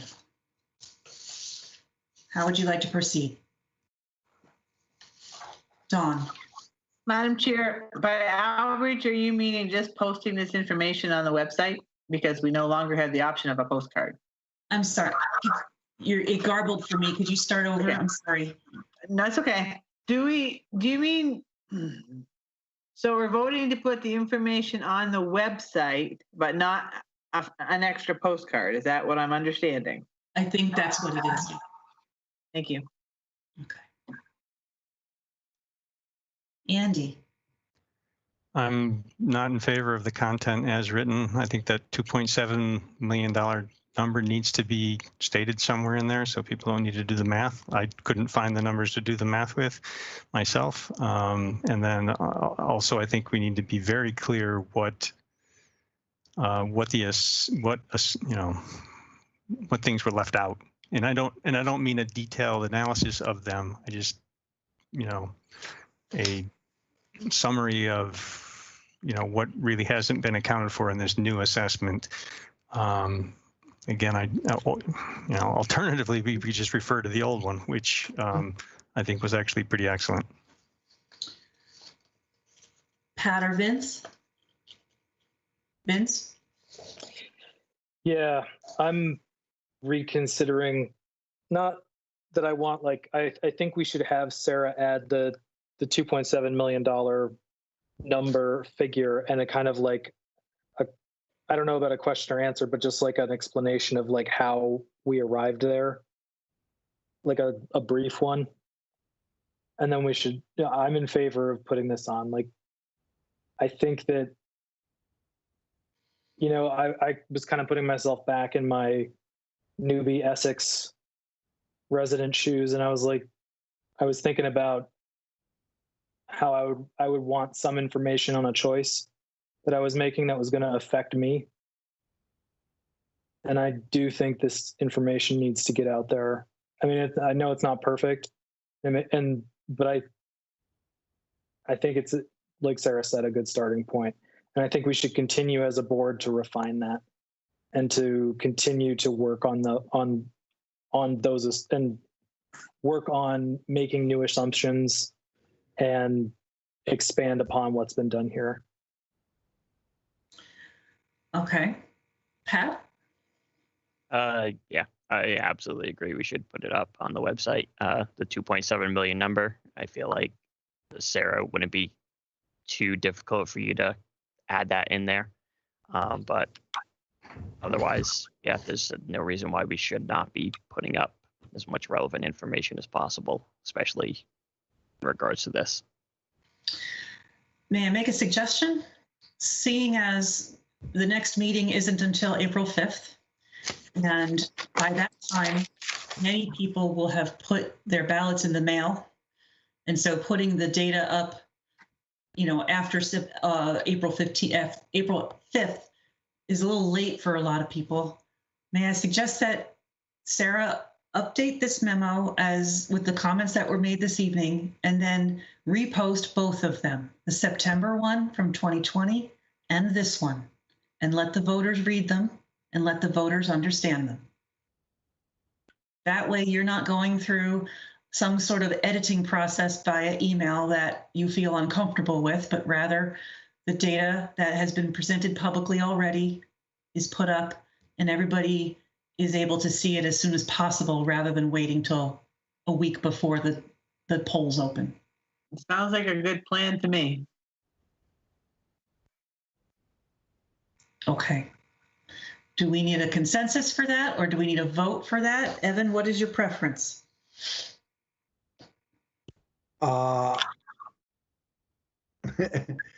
That's a horrible question to ask me. How about consensus first? Okay, well, I saw three nodding heads. I didn't say Andy nod. Are you okay with that approach, Andy? I'd like to see the actual content. But again, I'm just 1 out of 5, right? I guess I could make a suggestion if it is, the thought on the table is Sarah updates the memo, deals with the 2.7 million, which I don't take lightly, and other comments. We do the September 20th work that she did and this new work, try to, make sure people get maybe side by side. And what if we send that out to the board and, get some comments and then put it up? Okay, see some nods. Because Andy, you've sent me some comments and some thoughts. I really would like to make sure that, people, it's so hard to understand this stuff, but at least we feel it is as unbiased as we can make it and as helpful as we can make it for those who want to go to the website and take a look at it. There's no time for other printed materials. There just isn't. And yes, we could have gone, the select board could have gone another 30 days, and probably 15 days into those next 30 days, somebody would have came up with another idea. And if you're talking about this, if it was simple, it had been done by now. That's right. So I don't mean to make light of it. It's just been a lot on our plates. So if you're okay with that, tomorrow we can send an update of what Sarah and I put together. We'll ask for maybe comments within 24 hours, and we'll get it up by the end of the weekend. Okay, I'm seeing general nods. Well, thank you for that consideration, and there are no other items on the agenda, so I will accept a motion to adjourn. Madam Chair, I make the motion that we adjourn this meeting, and thank you again for your service. Thank you, John. Is there a second? I will second that. Okay. All those in favor, please say aye. Aye. Aye. Opposed? All right. Thank you all. Thank you all for your comments in the audience. Have a good evening. No, you can't.